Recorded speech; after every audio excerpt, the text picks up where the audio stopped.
Lors de la guerre en Ukraine, l'attention récente s'est surtout portée sur les drones et systèmes sans pilote. Dans les airs, en mer et de plus en plus au sol, ces systèmes autonomes et semi-autonomes ont fondamentalement changé la manière dont la guerre est menée et représentent son avenir. Ces systèmes d'armes sans pilote ont infligé une destruction sans précédent à des systèmes beaucoup plus lourds et coûteux comme les chars et les véhicules blindés. Et cela a conduit à de plus en plus de voix estiment que ces poids lourds traditionnels du champ de bataille deviennent obsolètes. Mais si vous demandez aux soldats en première ligne, ils vous diront qu'au moins un pilier de la guerre du XXe siècle reste aussi important que jamais, l'artillerie. Les obus d'artillerie et les roquettes tirées depuis des lance-roquettes multiples, ou MLRS, n'offrent peut-être pas le même niveau de précision et de maniabilité des drones FPV et des drones kamikazes plus lourds. Mais ils causent encore de lourds dégâts aux forces ennemies, armées et proches du front. Et maintenant, grâce à une innovation espagnole, le système MLRS de base de l'Ukraine, le Grad BM-BM21, est en train d'être converti d'un lanceur de projectiles non guidés en un lanceur de munitions guidées de précision. Voici comment cela fonctionne et pourquoi cela pourrait changer le champ de bataille. La société espagnole EMEM&E a créé des kits de guidage de précision qui ramènent dans l'écart des roquettes du BM-BM20 et un de plusieurs centaines de mètres à seulement quelques mètres. La nouvelle de l'introduction de ces kits est apparue publiquement pour la première fois lors de l'Eurosaturn 2026 Defense Expo, au parc de l'exposition de Villepinte à Paris, en France. L'édition 2026 a été marquée par une augmentation significative de la participation ukrainienne, passant de seulement 5 exposants en 2024 à plus de 80 entreprises 2 ans plus tard. Les entreprises ukrainiennes présentent des systèmes sans pilote, des solutions de guerre électronique et des capacités de frappe longue portée. Par exemple, Firepoint a présenté son programme anti-balistique Freya, une nouvelle arme à longue portée, tandis que Thermoprojects Ukraine a démontré des systèmes mobiles de contrôle climatique pour véhicules militaires. Mais il n'y avait pas que de nouvelles capacités dans les systèmes sans pilote, et d'autres systèmes ultra haute technologie exposés. Les innovations en matière de lance-roquettes multiples figuraient également en bonne place à l'ordre du jour. Lockheed Martin a dévoilé le High HIMARS Flex, une évolution modulaire de son célèbre lance-roquettes multiple. Le Flex est équipé d'un lanceur à double pod qui double la capacité de munitions, passant de 6 roquettes à 12. Fait crucial, cette variante peut tirer des intercepteurs de défense aérienne, y compris des missiles Patriot Pack, en plus des GMLRS et ATACMS standard, ajoutant ainsi une capacité de défense antimissile multicouche à la plateforme de frappe. Le consortium européen KNDS a dévoilé le démonstrateur du système d'artillerie à longue portée, ou LORAS. Il utilise un nouveau canon de 155 mm de calibre 58 pour atteindre des portées de 80 à 100 km avec des munitions de précision, comblant ainsi le fossé entre les obusiers traditionnels et les lance-roquettes multiples. De nouvelles variantes du système mondial d'artillerie mobile à roquettes, ou GMARS, une collaboration entre Rheinmetall et Lockheed Martin, ont également été dévoilées, bien qu'elles aient été quelque peu éclipsées par l'annonce du High HIMARS Flex. Il est probable que tous ces systèmes finiront par être intégrés aux forces armées ukrainiennes avec le temps. Mais en attendant, c'est une autre innovation en matière de lance-roquettes multiples dévoilée lors de l'expo qui risque d'avoir un impact beaucoup plus immédiat. En fait, c'est probablement déjà le cas. Selon EM, abréviation de Escribano, Mechanical and Engineering, plus de 11 000 de ces kits de guidage pour roquettes BM21 ont déjà été livrés à l'Ukraine depuis 2023 et des dizaines de milliers d'autres devraient en suivre. Pourquoi cela pourrait-il changer la donne ? Eh bien, en résumé, ces kits augmentent considérablement la précision des roquettes. Selon l'entreprise, elle produit 2 types de kits de guidage pour l'Ukraine. Le premier utilise la navigation par satellite ou GNSS et la navigation inertielle ou INS. Ces kits réduisent l'erreur circulaire probable des munitions BM21, passant d'une base de 200 à 500 mètres à environ seulement 15 mètres. C'est une différence énorme, mais c'est encore mieux. Une variante guidée par laser aurait également été développée à la demande de l'Ukraine, et elle atteint une précision de moins de 3 mètres, même en présence de guerre électronique active et de brouillage. D'ici au premier trimestre, 2026 000 kits dans cette configuration auraient été livrés. La variante laser est un peu plus longue que la version GNSS-INS et possède 4 ailettes avant contrôlées indépendamment au lieu de 2. Mais les 2 variantes sont universelles, ce qui signifie qu'elles sont compatibles avec toutes les différentes roquettes, pouvant être tirées depuis le Guerra-D. Elles semblent également être compatibles avec les adaptations et modernisations du système réalisé par l'Ukraine, dont nous parlerons un peu plus tard. La roquette standard que l'Ukraine utilise avec ses grades est la M21OF de 122 mm, une roquette non guidée à propergol solide, conçue pour des effets de fragmentation explosive contre des cibles de zone. La roquette pèse environ 66 kg au total, avec une ogive de 18,4 kg chargée d'un explosif à base de TNT, comme le TGAF-5. Lancée depuis les pods du système, elle atteint une vitesse à la bouche d'environ 690 mètres par seconde, ce qui permet une portée maximale d'environ 20 km. C'est une munition particulièrement redoutable. Le rainurage interne de la tête de guerre M21OF génère environ 3950 fragments, pesant un demi-gramme ou plus lors de la détonation, qui se dispersent sur un rayon létal d'environ 28 à 40 mètres. Ainsi, ces roquettes sont idéales pour des tirs de saturation afin d'interdire l'accès aérien, et sont particulièrement efficaces contre des concentrations d'infanterie exposées, et des véhicules légers dépourvus de protection blindée. Le BM21 standard est équipé d'un lanceur à 40 tubes et peut tirer toute sa charge en seulement 20 secondes, atteignant un taux de tir effectif d'environ 120 roquettes par minute et par véhicule. Dans les configurations de batterie standard qui impliquent en moins souvent plusieurs tirs coordonnés, des centaines, voire des milliers de projectiles peuvent être délivrés en salves coordonnées, saturant des zones cibles d'un diamètre supérieur à 400 mètres par salve de lanceur. Ces barrages sont terrifiants à affronter. Ils causent une forte perturbation psychologique et un déni de zone, forçant l'ennemi à se mettre à couvert et à interrompre ses manœuvres longtemps.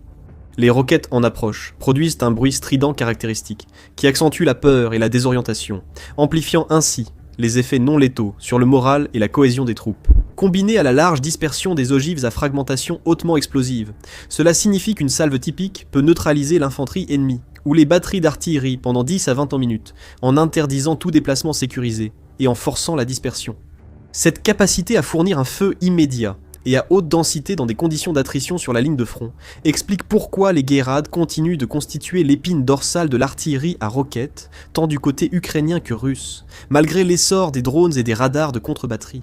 Mais il y avait quelques problèmes de longue date, que les nouveaux kits contribuent à résoudre.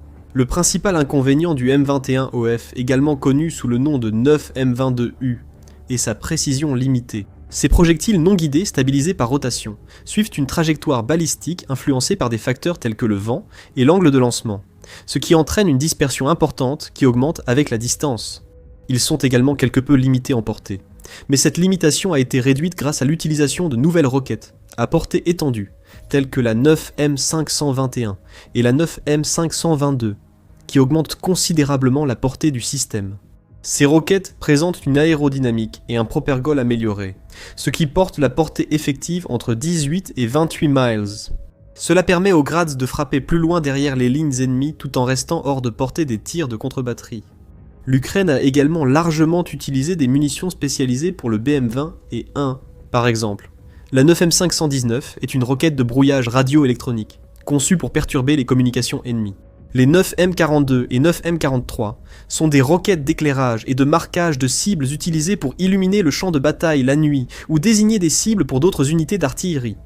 La famille en BM21 comprend également des roquettes thermobariques de 122 mm qui créent d'énormes ondes de surpression extrêmement efficaces contre le personnel dans les tranchées et les structures fortifiées. Les kits EM seraient incompatibles avec tous les types de munitions de 122 mm que l'Ukraine utilise avec ses Guerra-D. Toutes ces roquettes sont désormais bien plus précises. Les kits fonctionnent aussi avec les tubes de lancement individuels et ont une autre caractéristique qui pourrait être décisive à long terme. Ils ne sont pas soumis à la réglementation ITAR. ITAR, l'abréviation de International Traffic in Arms Regulations, est un ensemble de réglementations du gouvernement américain qui régissent l'exportation, l'importation et le transfert temporaire d'articles, de services et de données techniques liées à la défense américaine. Son objectif principal est de protéger la sécurité nationale des États-Unis et de promouvoir la politique étrangère en empêchant l'accès des adversaires à des technologies militaires sensibles. Les articles soumis à l'ITAR sont souvent assortis d'accords stricts d'utilisateur final limitant où et comment l'arme peut être utilisée. Ils peuvent également être soumis à des retards de licence et même à d'éventuels embargos. Le principal avantage d'un système exempt d'ITAR est qu'il n'a pas besoin de l'approbation du département d'État américain pour utiliser, modifier ou transférer l'équipement. Les États-Unis ne peuvent pas opposer leur veto au déploiement ou à la réexportation de systèmes exempts d'ITAR vers des tiers, par exemple, les envoyer en Ukraine. Sur le champ de bataille, l'information, c'est le pouvoir. Mais une bataille reste invisible. Chaque jour, des courtiers en données collectent, regroupent et vendent vos données personnelles sans votre connaissance ni votre consentement. Notre sponsor du jour, Inconi, vous aide à effacer ces données de centaines de bases de données en seulement quelques clics. Vos données personnelles et familiales, comme adresse et téléphone, pourraient être en ligne sans que vous le sachiez. Cela peut entraîner des appels indésirables, des arnaques et des vols d'identité. C'est dangereux pour vous et votre famille. C'est pourquoi j'utilise Inconi. Inconi trouve automatiquement où vos informations personnelles sont exposées et envoie des demandes de suppression en votre nom.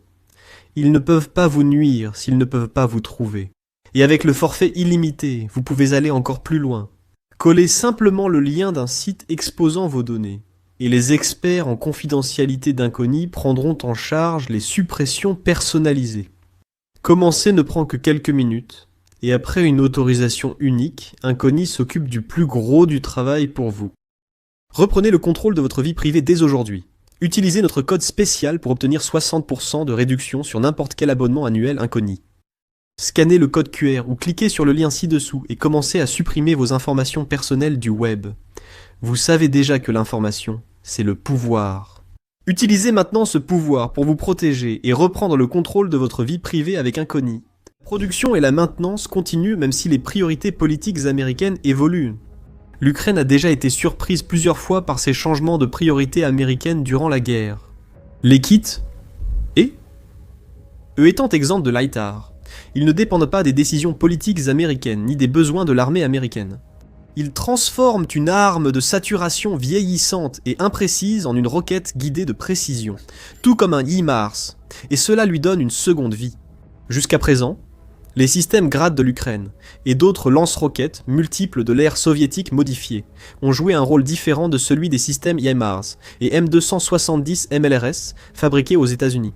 D'un côté, le BM-20 et un Grad a principalement servi de pilier de l'artillerie ukrainienne à courte portée et à fort volume de feu.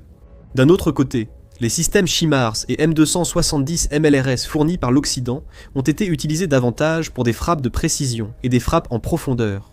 C'est parce que, bien que le Grad offre une puissance de feu de saturation supérieure pour les tranchées de première ligne, il manquait jusqu'à présent de la portée, de la précision et de la survivabilité de ses homologues de l'OTAN.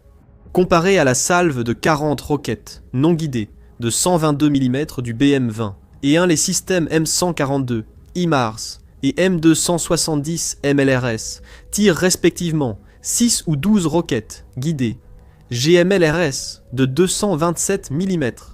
Les systèmes occidentaux utilisent un guidage GPS-INS pour atteindre un écart circulaire probable de 5 à 10 mètres.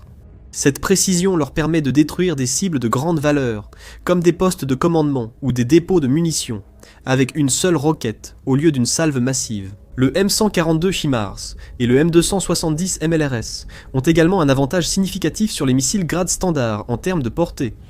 Comparé à la portée des missiles Grad, qui est de 20 à 45 km, les systèmes standards HIMARS et M270 tirant des roquettes GMLRS atteignent 80 à 90 km.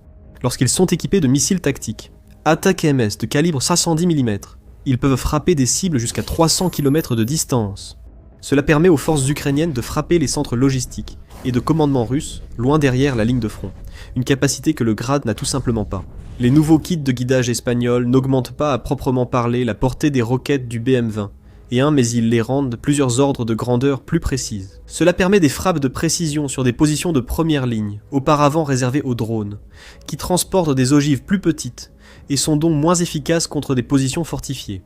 C'est particulièrement important pour l'Ukraine pour deux raisons principales. La première, c'est que, contrairement aux roquettes GMLRS ou ATACMS, l'Ukraine ne dépend pas des États-Unis ou d'autres partenaires pour l'approvisionnement en roquettes Grad. Elle a hérité d'énormes stocks lorsqu'elle a obtenu son indépendance de l'Union soviétique et continue de les fabriquer localement. L'usine de réparation de Shepativka, située dans la ville de Shepativka, dans l'oblast de Khmelnytsky, à l'ouest de l'Ukraine, qui fait partie de la société d'État de défense Ukroboronprom, est depuis longtemps le centre principal de production des roquettes de 122 mm. Cependant, comme une grande partie de la production de défense de l'Ukraine se fait désormais dans des lieux tenus secrets, il n'est pas certain que l'usine reste le principal fabricant. Le site aurait été touché à plusieurs reprises par des frappes de missiles russes, en 2023 et 2025. De plus, grâce au déploiement massif du Grad au fil des années, il reste encore beaucoup de munitions disponibles si l'Ukraine doit en acheter davantage.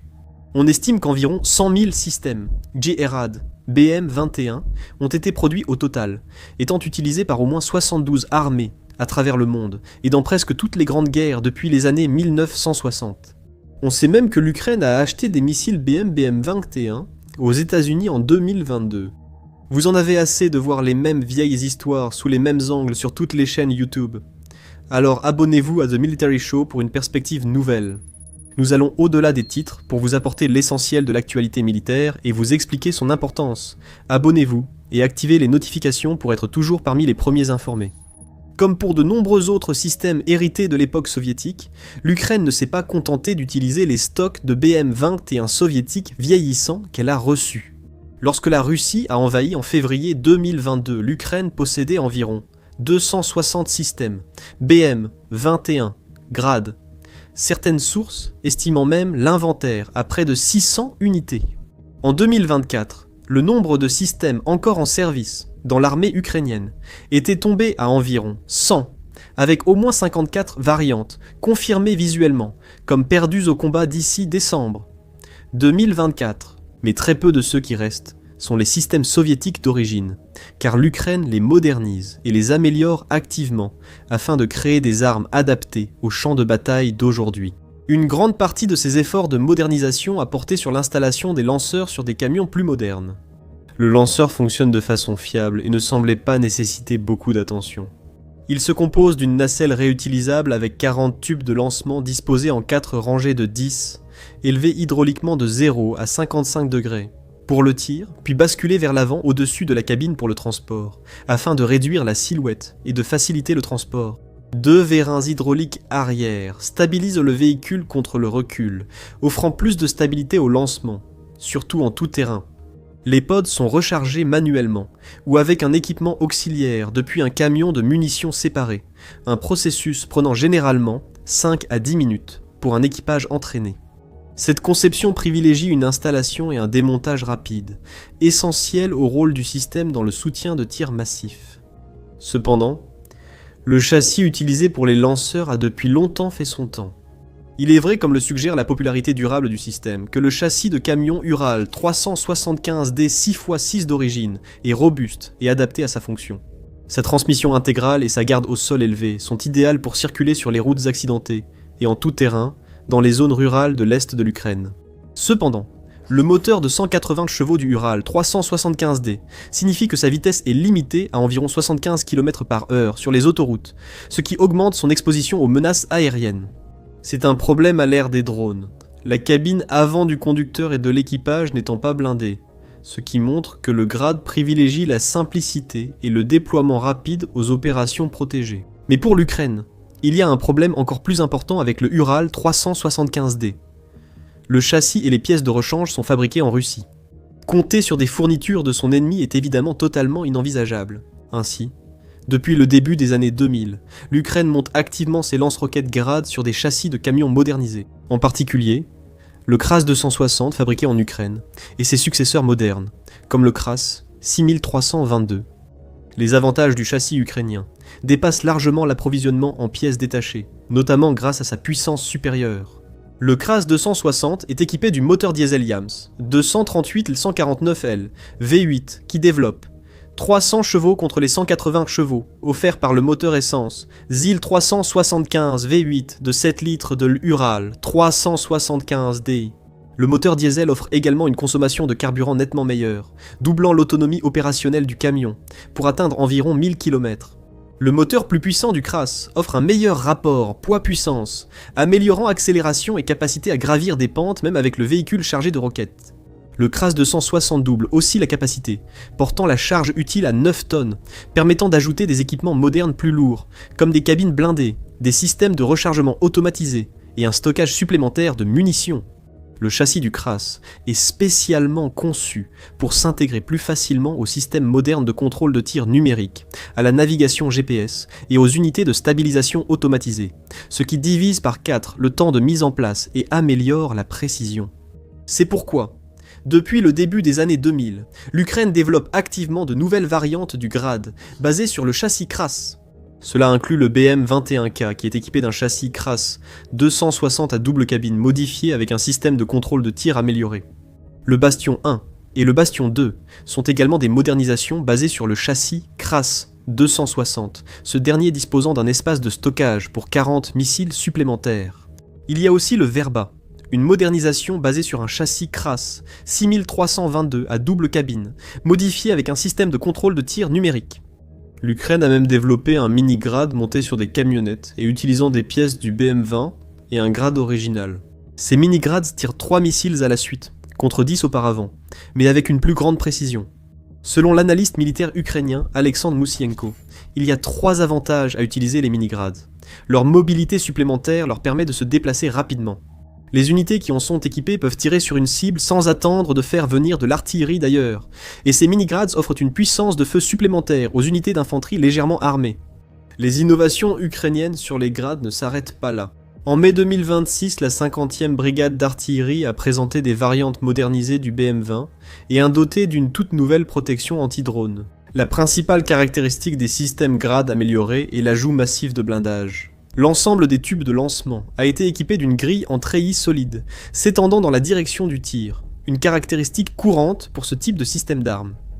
Une structure en treillis complexe se trouve aussi devant la cabine, rappelant un design similaire vu sur les chars et blindés ukrainiens. La structure se replie vers le haut ou le bas, facilitant l'accès au moteur pour l'entretien ou les réparations. Repliée vers le haut, elle offre presque à coup sûr une meilleure visibilité de la route. Des équipements de guerre électroniques en dôme ont aussi été placés sur le toit de la cabine, indispensables sur les champs de bataille saturés de drones. Les portes ont également été équipées de grilles renforcées conçues pour améliorer la survie de l'équipage face aux drones kamikazes. Ainsi, toutes les variantes du grade de l'Ukraine sont devenues nettement plus résistantes. Et maintenant, grâce à l'introduction des kits de guidage d'EMNE, leurs roquettes atteignent un niveau de précision comparable à celui des HIMARS et M270. Cela donne à l'Ukraine un nouvel avantage sur le champ de bataille. Ces variantes du grade ne servent plus seulement à saturer une zone et semer la terreur. Elles peuvent désormais effectuer 40 frappes de précision en quelques secondes, et cela pour une fraction du coût du tir de roquettes HIMARS haut de gamme. Les roquettes GMLRS coûtent environ 150 000 à 200 000 $ chacune, et dépendent des chaînes d'approvisionnement occidentales, ce qui en fait une ressource rare réservée aux cibles de haute priorité. Les missiles Attack-MS coûtent entre 1 million et 1 700 000 $ l'unité, selon la variante. En comparaison, une roquette BM-21 non guidée standard coûte entre 1000 et 10 000 $ selon le fabricant, l'ancienneté et le type de missile. Il est vrai que, pour toucher directement une cible précise, il suffirait probablement de tirer un seul missile GMLRS ou Attack-MS, alors qu'il faudrait sans doute une salve complète de 40 roquettes BM-21 non guidées, pour obtenir le même effet. Cela réduit considérablement la différence de coût. Mais avec l'introduction des kits EM et E, le coût d'une roquette guidée de précision a littéralement chuté pour l'Ukraine. Et cela ne sera probablement que le premier avantage majeur d'un partenariat prometteur pour l'armée ukrainienne. Parce que la collaboration avec MNE ne s'arrête pas au kit de guidage. En mai 2025, Ukroboronprom a signé un protocole d'accord avec MNE pour développer conjointement des armes et produire localement des modules espagnols en Ukraine. Par ailleurs, le fabricant ukrainien de drones Skleton a signé un accord de coopération avec l'entreprise en mars 2025. La signification exacte de ces accords reste floue, mais un regard sur les autres systèmes d'EMNE doit déjà inquiéter la direction russe. Le produit phare de l'entreprise est la tourelle télécommandée Guardian 30 et il semblerait qu'elle soit déjà en action en Ukraine. Il s'agit d'une station d'armes télécommandée équipée d'un canon automatique de 30 mm, généralement le MK44, Bushmaster 2 et d'une mitrailleuse coaxiale de 7,62 mm. Elle est conçue pour être intégrée sur des véhicules blindés comme le BTR-34 ukrainien ou des châssis modifiés afin d'offrir une meilleure protection à l'équipage. Et M9 fabrique également la Guardian 2.0 RWS, une station d'armes télécommandée plus légère, capable de monter des mitrailleuses moyennes de 7,62 ou 12,7 mm, ou des lance-grenades automatiques de 40 mm. Elle dispose de caméras jour-nuit avancées et de télémètres laser pour un engagement précis. Quelque part au-dessus de la Suède, un avion de chasse effectue une mission de combat sans pilote. En mai 2025, un système d'IA, appelé Senator, a pris les commandes d'un Saab Gripen E et a effectué 3 sorties hors de portée visuelle, choisissant comment manœuvrer, quand s'engager et comment remporter un combat aérien simulé contre un adversaire réel. Même si cela fera de l'armée de l'air suédoise l'une des plus puissantes et avancées du monde, ce n'est qu'une des raisons pour lesquelles ce développement est important. Plus important encore, c'est cet avion que l'Ukraine s'est désormais engagée à acheter. Et c'est la chose la plus avancée issue de tout ce partenariat. Et il a le potentiel d'arrêter la Russie net dans son élan. Alors, commençons par la machine elle-même, car une fois que nous aurons compris ce qu'est réellement le Gripen E, nous comprendrons pourquoi Moscou a toutes les raisons de s'inquiéter. Le Gripen E est construit autour d'un moteur General Electric F414 qui lui permet d'atteindre un peu plus de Mach 2, soit environ 2100 km/h. Il dispose de 10 points d'emport, d'une capacité interne de carburant d'environ 3,75 tonnes et il peut décoller et atterrir sur une portion d'autoroute publique avec une équipe technique de 6 personnes.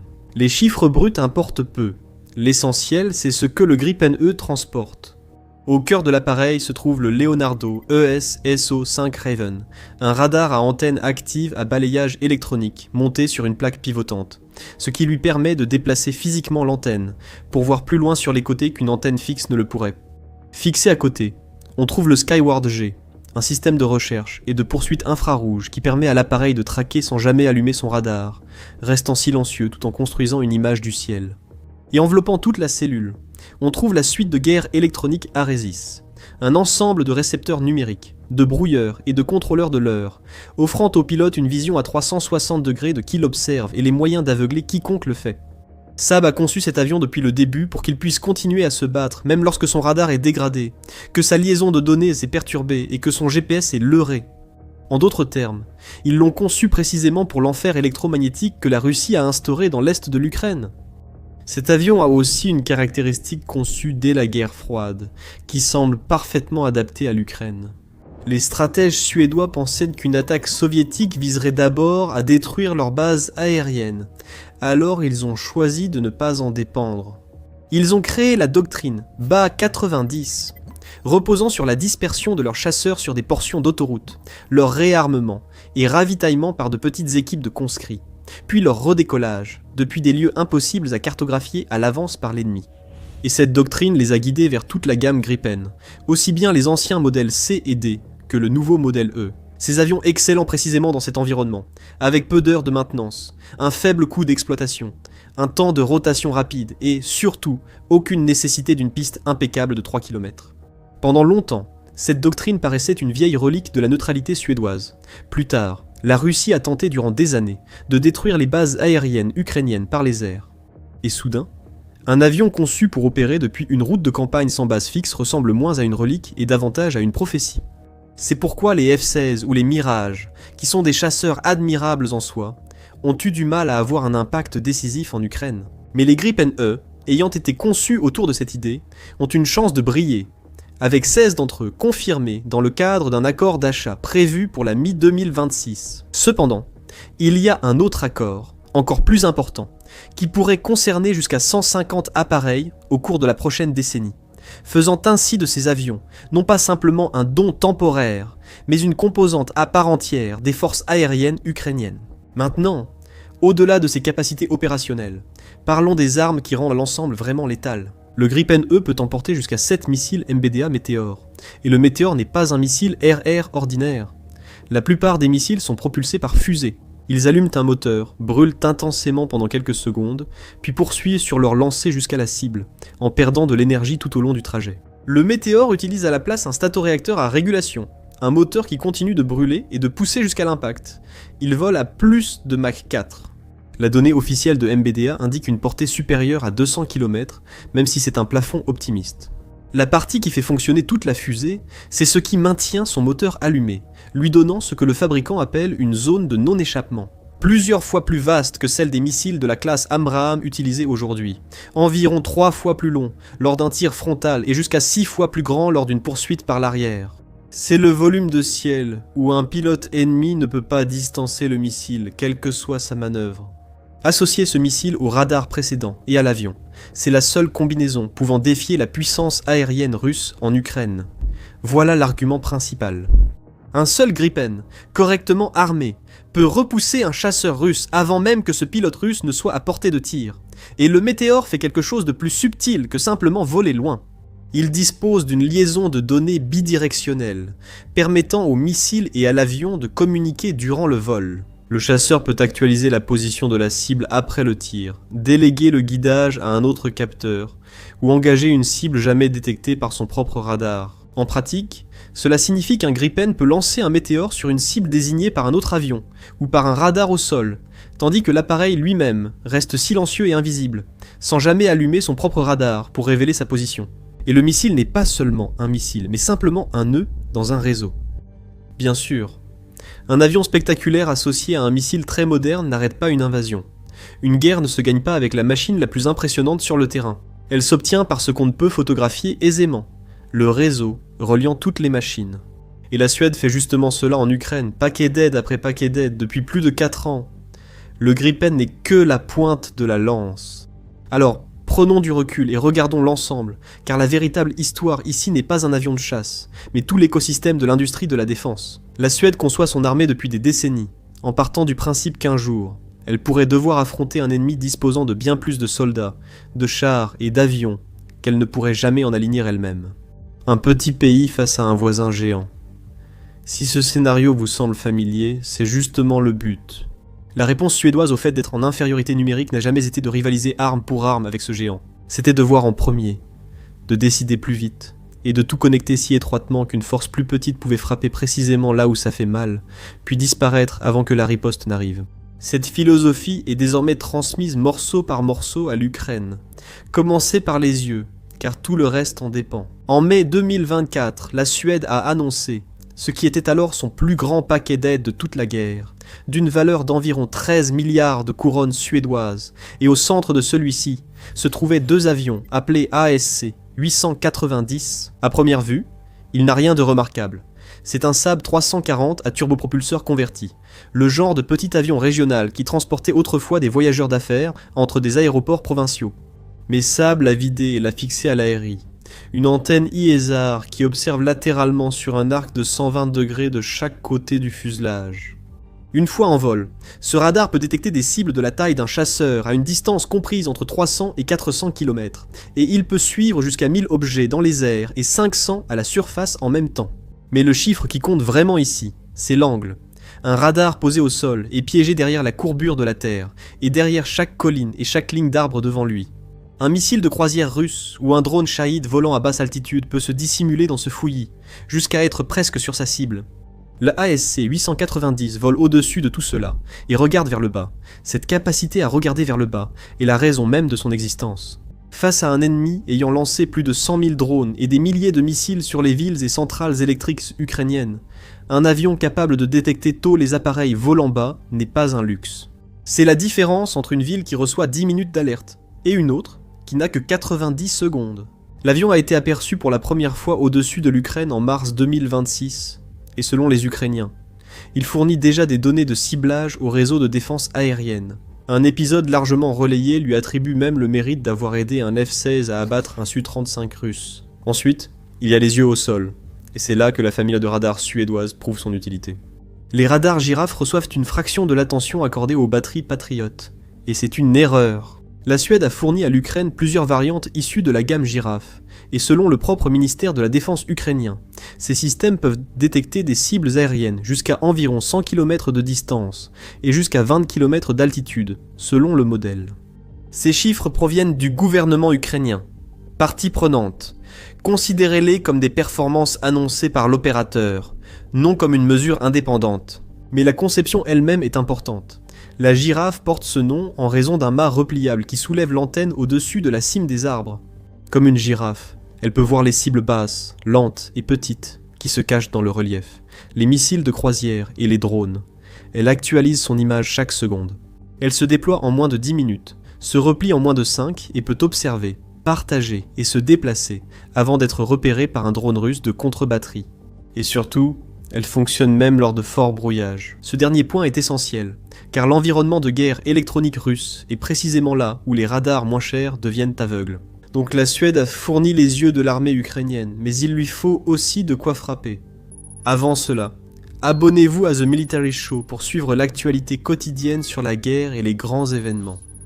Examinons les armes que la Suède utilise pour faire pencher la guerre en Ukraine en sa faveur. Le premier moyen de frappe qu'elle a remis est l'Archer, qui est peut-être la chose la plus impressionnante et dévastatrice de tout ce lot. L'Archer est un obusier automoteur de 155 mm avec un canon de calibre 52 fixé sur un châssis articulé 6x6 construit à partir d'un transporteur Volvo, et tout le système d'artillerie est automatisé.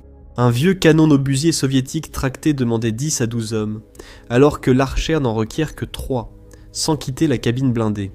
Dès qu'une mission de tir est reçue, le véhicule peut s'arrêter, pointer le canon et envoyer le premier obus en moins de 30 secondes.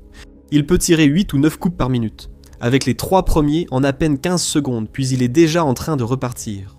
Cette rapidité améliore la survie et l'efficacité des opérations de combat. Sur ce champ de bataille, la Russie traque l'artillerie avec des radars de contre-batterie et des drones, et la règle est brutalement simple. Plus longtemps votre canon reste immobile, plus vite il meurt. L'Archer adopte désormais la tactique du tir et file, tirant une salve puis disparaissant avant que l'ennemi ne repère sa position. La portée reste néanmoins importante. Avec un obus standard, l'Archer peut atteindre une portée d'environ 40 km, et avec l'obus guidé de précision Excalibur, il peut atteindre environ 60 km. Un artilleur qui a passé des années sur un D-20 soviétique, un obusier similaire datant de l'ère soviétique, a qualifié l'Archer d'artillerie de précision digne d'un tireur d'élite. Un seul tir suffit pour neutraliser une cible, et la brigade l'a utilisé pour détruire un canon automoteur russe, comme le confirment des images de drones. La Suède a fait don des premiers exemplaires au début de la guerre, et en 2025, elle a autorisé son agence d'approvisionnement à en acheter 18 de plus spécifiquement pour l'Ukraine, avec une livraison prévue jusqu'en 2026. Le deuxième véhicule est le CV-90, et les soldats qui l'utilisent lui ont donné un surnom qui en dit long. La Bête. La Suède a d'abord envoyé 50 exemplaires équipés d'un canon de 40 mètres. Chacun transporte 3 membres d'équipage et un groupe d'infanterie protégé par un blindage spécialement renforcé contre les mines, tirs de petit calibre et grenades. Sur route, il peut atteindre environ 70 km à l'heure. Mais si les équipages l'adorent, c'est parce que ce véhicule survit. La 21e brigade mécanisée d'Ukraine a publié une vidéo montrant des CV-90 encaisser plusieurs frappes de drones FPV et continuer à rouler, attirant ainsi le feu ennemi loin de l'infanterie qui descend à l'arrière. Les unités ukrainiennes l'ont utilisé bien au-delà de sa conception initiale, jusqu'à en faire une artillerie improvisée. C'est, de loin, l'un des véhicules de combat d'infanterie les plus performants d'Europe, et l'Ukraine s'est entendue avec la Suède pour finir par le fabriquer sur le sol ukrainien. Ensuite, il y a tout ce qui est derrière les systèmes phares, cette masse peu glamour qui fait vraiment fonctionner une armée. À travers plus de 28 lots, la Suède a envoyé des chars STRV 122, sa propre version blindée du Léopard 2. Elle a envoyé plus de 200 blindés de transport de troupes chenillées et des missiles RBS-70 pour intercepter drones et hélicoptères, ainsi que des Carl Gustaf sans recul. Des milliers de fusils, armes anti-chars, embarcations rapides, combat-boats, 90 pour rivières et côtes, missiles Tau, munitions, camions, pièces de rechange et formations nécessaires à leur fonctionnement. Selon le propre bilan officiel de la Suède, la valeur totale de son soutien militaire à l'Ukraine a atteint environ 128 milliards de couronnes suédoises début 2026, avec un cadre supplémentaire de 80 milliards, réservé pour 2026 et 2027. Ce n'est pas de la charité donnée au compte-gouttes, c'est une petite nation qui consacre une part importante de sa base industrielle de défense à la survie d'un autre pays. Nous pouvons enfin répondre à la véritable question posée par le titre de cette vidéo. Comment tout cela pourrait-il réellement arrêter la Russie ? Parce que ce n'est pas le chasseur, l'obusier ou une autre machine exposée. C'est ce qui se passe quand on les relie entre eux. La Suède l'a mieux compris que presque tous, car elle a fondé toute sa doctrine de défense sur ce principe. La SC-890, orbite à haute altitude au-dessus du centre de l'Ukraine, scrutant en contrebas, et il repère un groupe d'avions russes, en train de se former pour lancer des bombes planantes. Il transmet ses pistes via la liaison de données. Un radar girafe près du front confirme et affine l'image. Un Gripen E, stationné sur une piste dispersée loin de toute base aérienne ciblable, reçoit l'ordre, décolle et tire un météore à une distance à laquelle le pilote russe n'a aucune bonne réponse, le forçant à faire demi-tour et à fuir avant même de pouvoir larguer ses bombes. Le même réseau indique à un équipage Archer d'où une batterie russe vient de tirer. L'Archer envoie un obus de précision, puis se déplace avant que la fumée ne se dissipe. C'est la logique, et cela vaut la peine de s'y attarder car c'est vraiment élégant. L'avantage de la Russie dans cette guerre a toujours été le nombre. Plus de canons, plus d'avions, plus d'hommes. La réponse de l'Ukraine et de la Suède n'est pas de rivaliser en nombre, mais d'attaquer la cause plutôt que le symptôme. On n'abat pas simplement les bombes planantes une par une, un jeu épuisant et perdu d'avance.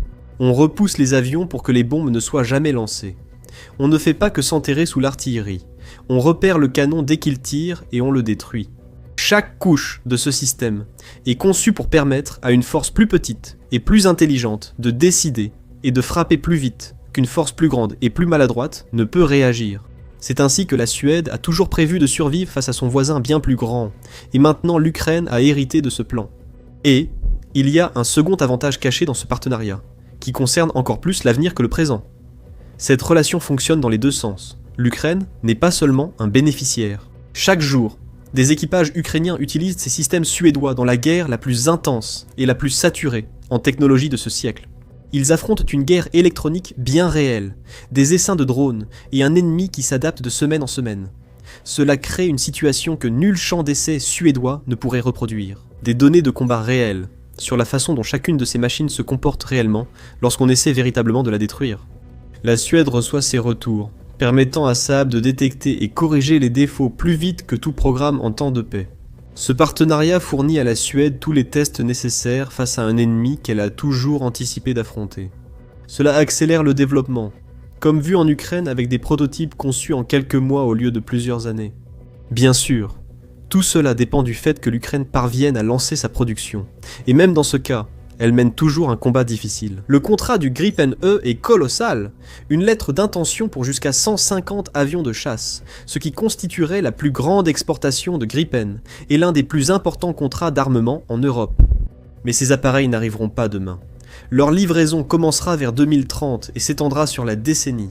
Les anciens modèles C et D, qui pourraient arriver plus tôt, sont usagés et peu nombreux à cause de la fatigue des cellules, non pas les systèmes qui font la force du modèle E.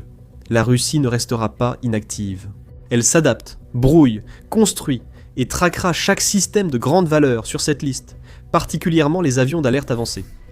Depuis plus de 4 ans maintenant, nous avons vu la Russie faire quelque chose à laquelle, pendant la majeure partie de ce temps, l'Ukraine ne pouvait tout simplement pas répondre. La tactique était assez simple et pourtant dévastatrice. Un Sukhoi 34 russe montait vers une zone sûre derrière la ligne de front, puis larguait une bombe planante, c'est-à-dire une bombe soviétique non guidée, dotée d'ailes déployables et d'une navigation satellite. La bombe parcourait entre 50 et 70 km jusqu'aux positions ukrainiennes, en espérant qu'elle reste sur la bonne trajectoire vers sa cible. Mais pendant que ce bombardier accomplissait sa mission, un deuxième avion russe, généralement un Sukhoi 35, tournoyait plus haut et plus en arrière, surveillant le ciel, prêt à punir tout chasseur ukrainien qui tenterait d'intervenir. Le bombardier bombarde, l'escorte protège. Cette division du travail était facilitée par l'avantage numérique considérable de la Russie dans le nombre d'appareils déployés. Au début de la guerre, le rapport était de 10 contre 1 en faveur de la Russie. Les sources les plus fiables indiquaient que la Russie disposait de 1300 à 1400 appareils, tandis que l'Ukraine n'avait qu'environ 120 chasseurs à sa disposition. Et cela a permis à la Russie de pulvériser le côté ukrainien de la ligne de front avec des milliers de bombes guidées chaque mois. La réponse de l'Ukraine à cela a longtemps été limitée à l'utilisation de ses systèmes anti-aériens existants, ainsi qu'aux dons de l'Occident. Dans les cas les plus extrêmes, elle devait inévitablement envoyer certains avions donnés, comme les Mirage 2000 et les F-16 dans le ciel pour détruire autant de bombes planantes que possible, ou au moins fournir un effet dissuasif. Mais à la mi-2026, l'Ukraine a commencé à avoir plus d'options. Et l'une des plus ingénieuses, c'est qu'ils ont renvoyé la balle dans le camp de la Russie, en faisant la même chose. L'Ukraine a repris le même manuel que celui utilisé pour l'user à l'usure, l'a copié presque coup pour coup, et l'a appliqué de l'autre côté de la ligne. Voyons comment cette tactique fonctionne, pourquoi l'Ukraine ne pouvait pas vraiment l'utiliser jusqu'à récemment, et pourquoi c'est sur le point de devenir un problème bien plus grave pour Moscou que ça ne l'est déjà. Maintenant, entrons un peu dans le détail de la tactique elle-même, car la description que nous en avons provient d'un endroit inhabituel. Le récit a été publié à la fin du mois de juin 2026, et il proviendrait apparemment d'une chaîne Telegram russe appelée Le Commandant Parle, ou les émissions de Voïvodar, qui pourraient avoir des liens étroits avec l'armée de l'air russe. Cette provenance est importante, car un blogueur militaire russe décrivant les tactiques ukrainiennes a tout intérêt à les présenter négativement. Et pourtant, ce que nous voyons ici correspond aux analyses et prévisions occidentales, ce qui renforce son authenticité. Voici comment cela fonctionne. Les avions de combat ukrainiens sortent en duo. Un avion vole bas et rapidement vers la cible, transportant une charge de bombes planantes, de précision destinées à frapper les forces russes dans ou près de la zone grise. À l'approche du point de largage, il cabre brusquement pour monter. Cette montée est due à la physique, car une bombe planante n'a pas de moteur. Plus vous la larguez haut et vite, plus elle emmagasine d'énergie cinétique et parcourt de distance avant que la gravité ne la fasse retomber. Donc, le bombardier reste à basse altitude pour rester sous l'horizon du radar, puis il remonte brusquement au dernier moment pour lancer ses bombes le plus loin possible. La physique derrière cette technique correspond à ce que la Russie utilise, du moins jusqu'à présent. Mais le problème avec cette montée, c'est qu'elle vous expose. Un avion à réaction rasant le sol est difficile à repérer et à abattre. Lorsqu'il s'élève pour larguer ses bombes, il devient visible sur le radar russe, permettant à un chasseur en patrouille de fondre sur lui. C'est là que le deuxième avion ukrainien justifie sa présence. Le deuxième appareil, qui est généralement un F-16, reste en retrait à une certaine distance et plus haut, prêt à tirer un missile air-air. Si un Sukhoi 35 ou un Sukhoi 30 russe fonce vers le bombardier, l'escorte tire. Dans le cas du F-16, ce missile est l'AIM-120 AMRAAM américain. Maintenant, cet AMRAAM ne va peut-être pas réellement abattre le chasseur russe. Les distances dans cette guerre sont longues, les chasseurs russes sont rapides, et un missile tiré de cette façon sert généralement à forcer une réaction plutôt qu'à abattre l'ennemi. Mais forcer une réaction, c'est justement tout l'objectif, et cela suffit souvent. Un pilote russe qui voit un AMRAAM foncer vers lui doit rompre l'engagement, abandonner son interception, et prendre des mesures d'évitement. En quelques secondes, le bombardier ukrainien a déjà largué sa charge et rentre à la base. La source russe s'est également tournée vers les pilotes ukrainiens. Constat. Lorsque les chasseurs russes tirent, les Ukrainiens abandonnent et fuient le champ de bataille. Le Russe en train d'esquiver pourrait tirer à la hâte un missile R-37 ou R-77, mais à ce moment-là, les Ukrainiens sont généralement déjà en train de s'éloigner à toute vitesse tout en surveillant ce missile en permanence. La tactique d'escorte vise ici non pas à gagner des combats aériens, mais à garantir aux bombardiers un largage propre et une sortie sûre. Et pour comprendre pourquoi l'Ukraine a tant besoin de ce bouclier, il faut parler de l'arme unique qui a le plus influencé la guerre aérienne au-dessus de l'Ukraine. Cette arme, c'est le R-37M. Voilà pourquoi les pilotes ukrainiens ont passé la plupart de la guerre à voler près des cimes des arbres. Le R-37M est un missile air-air russe à longue portée, transporté par l'intercepteur MiG-31BM et de plus en plus par le Su-35 et le Su-57. Selon la source et la variante, sa portée est donnée entre 150 et 400 km et il vole à environ 5 à 6 fois la vitesse du son. Maintenant, ces chiffres impressionnants doivent être pris avec beaucoup de prudence. La portée de 300 à 400 km suppose un lancement à haute altitude depuis un MiG-31 avec son radar puissant. Mais ici, le missile est tiré depuis un Su-35 avec un radar plus petit, donc sa portée pratique est considérablement réduite. La version d'exportation, le RVVBD, est annoncé avec une portée allant jusqu'à 200 km, et cela correspond probablement davantage à ce que le missile accomplit réellement. Même la portée minimale dépasse largement ce que l'Ukraine pouvait utiliser en riposte pendant la majeure partie de la guerre. L'Institut Royal des Services Unis, basé à Londres, a rapporté que dès octobre 2022, la Russie tirait jusqu'à 6 R-37M par jour sur l'armée de l'air ukrainienne. Les pilotes ukrainiens ont déclaré que le missile abat rarement sa cible d'un coup net, mais c'est presque à côté de la question. Son rôle n'est pas forcément de détruire, mais de dissuader l'Ukraine de déployer ses propres avions.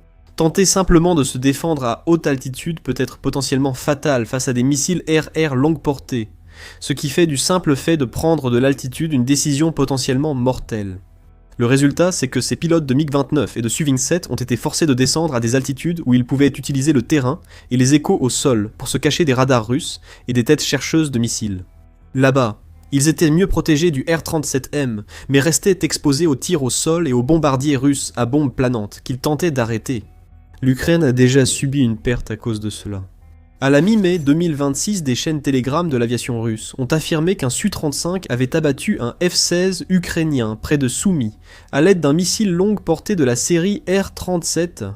Si cela est vrai, ce serait la première fois qu'un F-16 ukrainien serait perdu lors d'un combat aérien, plutôt qu'à cause de tirs venant du sol ou d'un accident. Cela seul vous montre le danger potentiel du R-37M, dans un endroit où le simple fait d'être détecté peut vous coûter la vie. C'est cette menace que la tactique d'escorte essaie de gérer. Ce qui nous ramène aux missiles entre les mains des Ukrainiens, et à l'arithmétique de qui peut toucher qui et à quelle distance. Le F-16 est, à la mi-2026, le meilleur appareil d'escorte dont dispose l'Ukraine. Il est équipé d'un radar moderne, d'un matériel de guerre électronique performant, et de l'IM-120, qui fait partie d'une famille de missiles similaires, mais pourtant très différents. Les anciennes variantes atteignent environ 75 km, tandis que la toute dernière version que l'Ukraine serait censée aligner, la IM-120C 120C8 ukrainien, porte cette distance à près de 160 km. C'est une arme redoutable.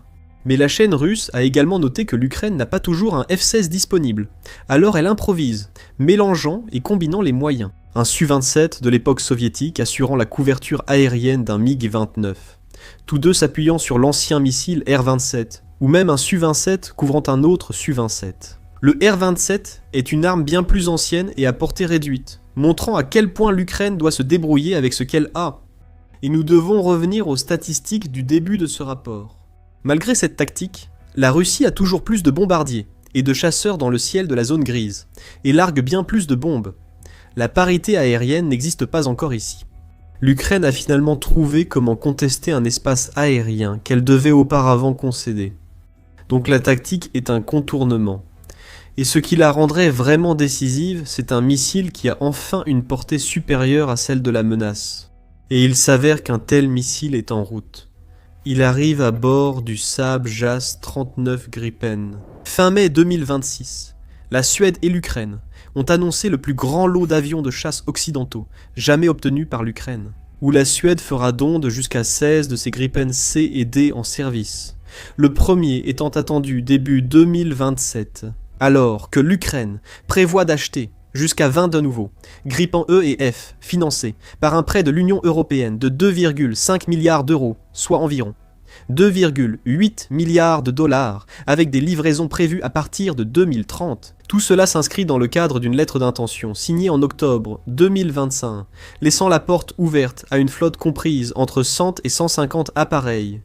La Suède a clairement indiqué que le paquet comprend également des armements RR avancés, comme l'Iris-T, l'AMRAAM et surtout le Météore. Le Météore est l'élément le plus important pour l'histoire que nous racontons. Au lieu d'un moteur fusée qui s'épuise en quelques secondes et laisse le missile poursuivre sur son inertie, le Météore utilise un statoréacteur à poussée variable qui continue de produire de la poussée. Cela lui donne une zone de non-échappement beaucoup plus grande à longue portée.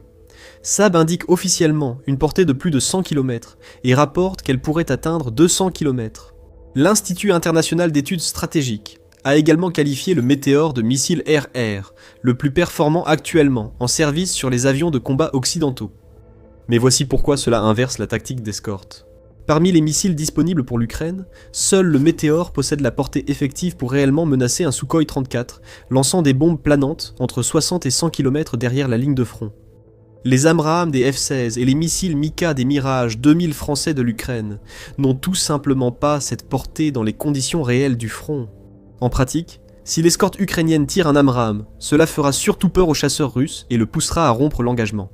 Mais si vous équipez un Gripen jouant ce même rôle de couverture aérienne d'un missile Météore, soudainement l'escorte peut atteindre et réellement abattre le bombardier russe qui effectue le bombardement en vol plané à l'origine. Notamment, le Météore n'atteint pas tout à fait la portée maximale du R-37M, mais il dépasse largement l'ancien R-27, surpasse même le tout dernier AMRAAM et égale le R-77. Pour une force aérienne qui a passé 3 ans hors de portée, c'est un changement profond. Et le Gripen est également particulièrement important pour la situation de l'Ukraine pour des raisons qui vont au-delà du missile. Conçu pendant la guerre froide, il devait survivre au type de guerre que mène aujourd'hui l'Ukraine. Il peut quitter ses bases principales et opérer depuis des portions d'autoroute, avec une petite équipe au sol et des remises en œuvre rapides, supposant que les missiles soviétiques auraient détruit ces aérodromes dès le premier jour. L'avion se connecte également directement aux liaisons de données de l'OTAN et dispose d'un radar et d'un système de guerre électronique plus moderne que ceux des anciens F-16 donnés. Mais une tactique comme celle-ci ne nécessite pas seulement des missiles. Il y a 3 éléments essentiels ici. Des missiles pour protéger les bombardiers, des avions pour voler, et les véritables bombes à larguer. Et ce qui rend l'été 2025 si important, c'est que tout semble s'aligner pour que tous ces éléments commencent à arriver en même temps.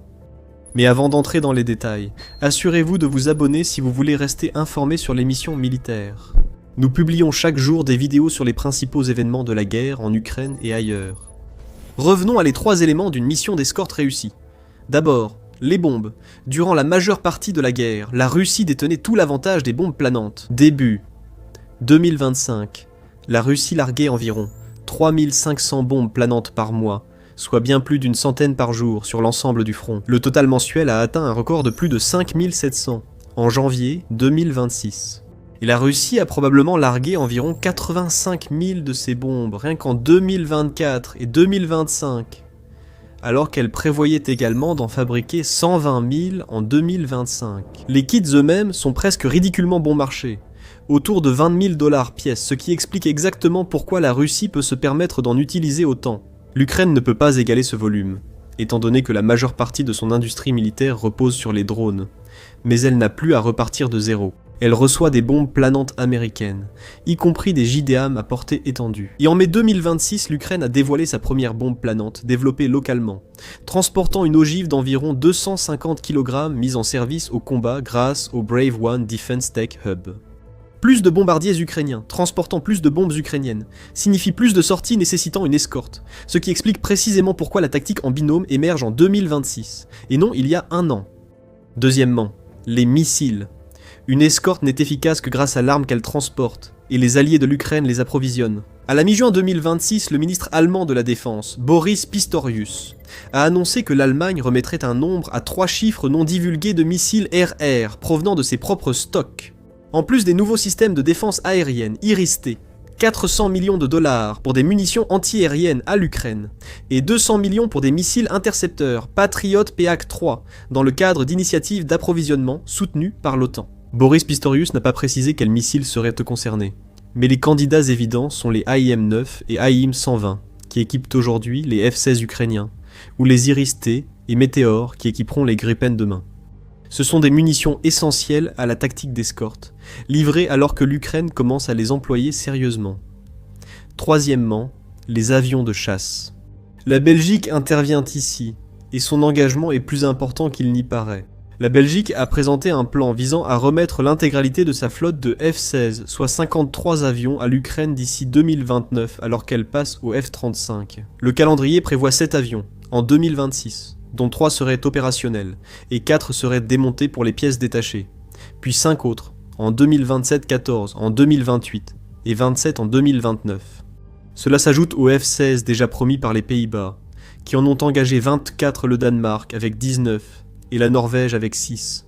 La seule contribution de la Belgique en ferait l'un des principaux donateurs de la coalition.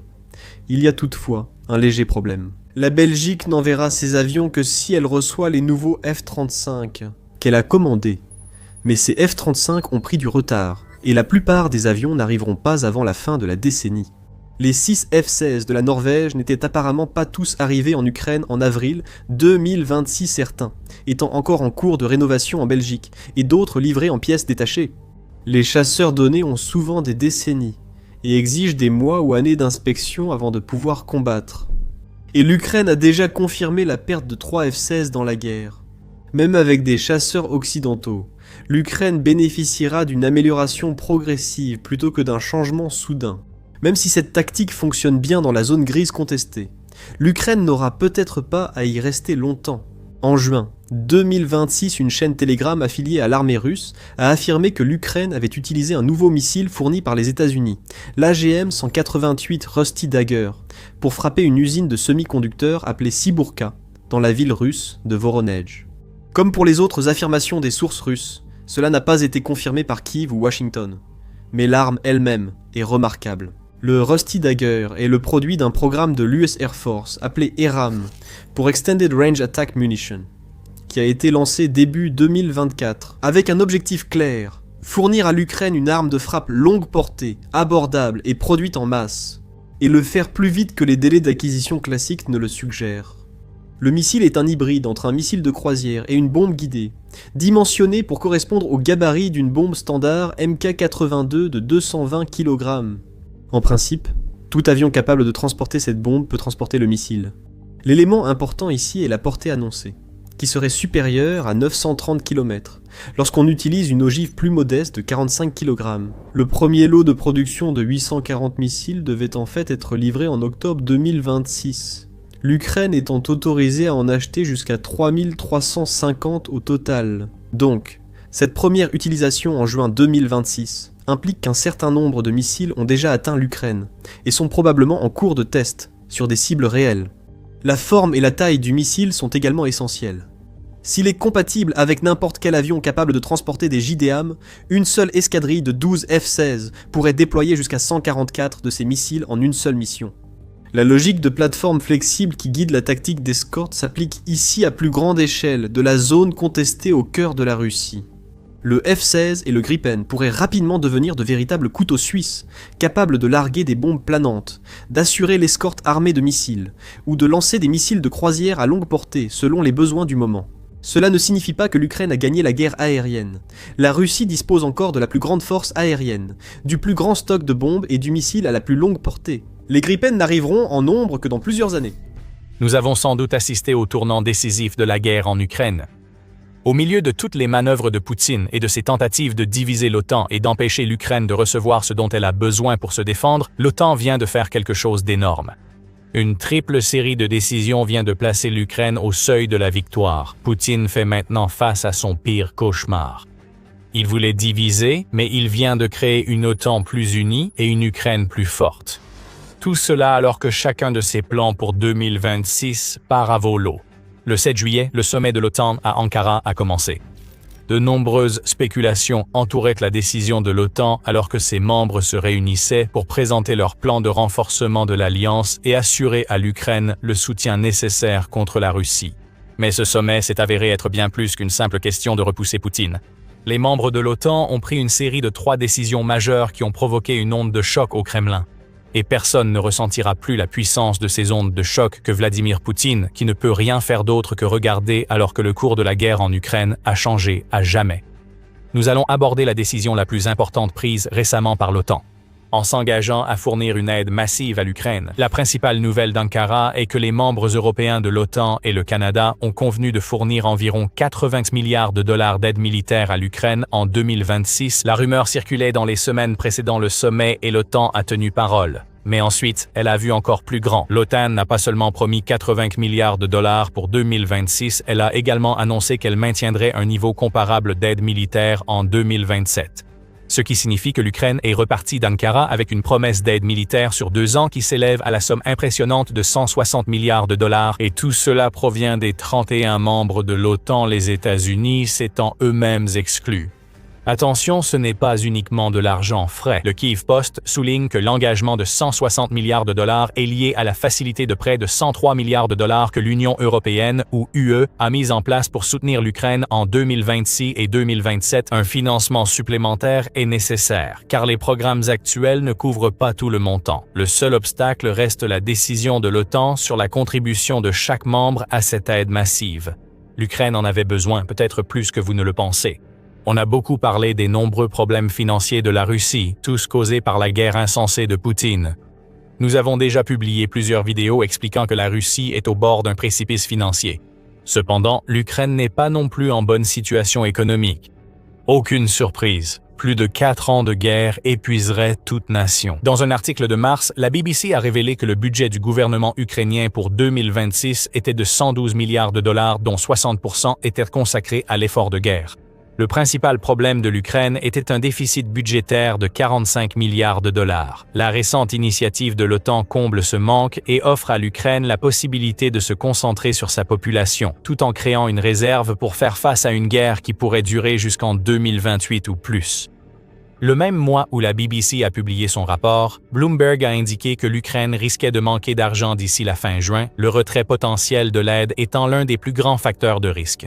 Les fonds ne se sont finalement pas taris pour l'Ukraine. Le veto hongrois sur le prêt de l'UE a disparu après l'éviction de Viktor Orban, offrant un sursis à l'Ukraine. Plus qu'un simple sursis, en fait, l'Ukraine dispose d'un engagement de 2 ans pour les milliards de dollars dont elle a besoin pour financer sa lutte, car l'OTAN a envoyé le signal le plus clair à ce jour qu'elle soutient l'Ukraine sur le long terme. L'Ukraine était au bord du gouffre financier. L'OTAN a récemment sauvé l'Ukraine du gouffre. La Russie est toujours au bord du gouffre et plus aucune aide ne viendra pour Poutine. Nous savons à quoi Poutine va penser désormais. La Russie doit agir rapidement pour inverser la tendance de 2026 et la meilleure façon d'y parvenir est de lancer plus de missiles contre l'Ukraine que jamais auparavant. Mais cela nous amène au deuxième des 3 coups durs qu'Ankara a infligés à la Russie. Les États-Unis vont accorder à l'Ukraine une licence pour fabriquer ses propres missiles Patriot.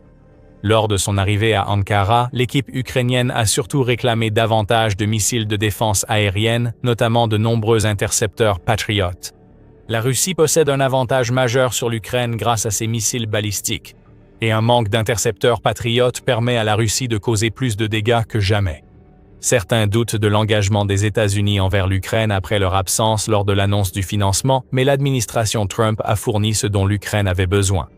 Les États-Unis n'envoient pas plus de missiles Patriot. Ils offrent à l'Ukraine l'opportunité bien plus précieuse de fabriquer ces missiles elle-même.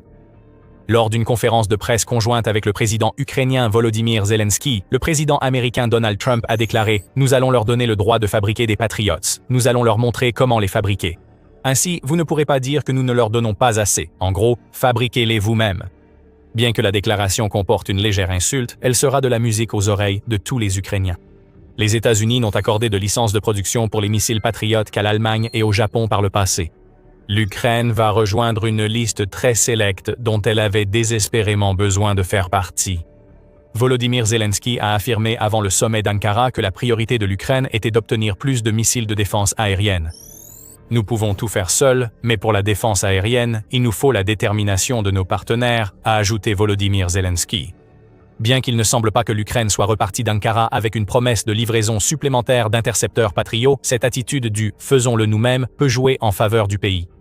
Depuis l'invasion de Vladimir Poutine, l'Ukraine a développé une industrie de défense remarquable. En 2026, cette industrie aura une capacité de production estimée à 55 milliards de dollars, soit 55 fois plus qu'au moment où Vladimir Poutine a envahi le pays. En d'autres termes, l'Ukraine dispose des installations nécessaires pour fabriquer des missiles Patriot. Maintenant, elle a l'autorisation et, selon Donald Trump, recevra des conseils américains pour lancer la fabrication au plus vite. Pourquoi cette victoire est-elle si importante pour l'Ukraine? Il suffit de regarder l'attaque de missiles et de drones que la Russie a lancée contre l'Ukraine dans la nuit du 6 juillet pour avoir la réponse. Lors de l'attaque, l'Ukraine n'a réussi à intercepter aucun des 23 missiles Iskander-M lancés par la Russie, rapporte Bloomberg. Le média souligne également que 6 missiles Zircon et Onyx ont également réussi à franchir les défenses aériennes de l'Ukraine. Comme l'Ukraine manque de missiles intercepteurs Patriot, son taux d'interception des missiles Iskander a fortement chuté en 2026.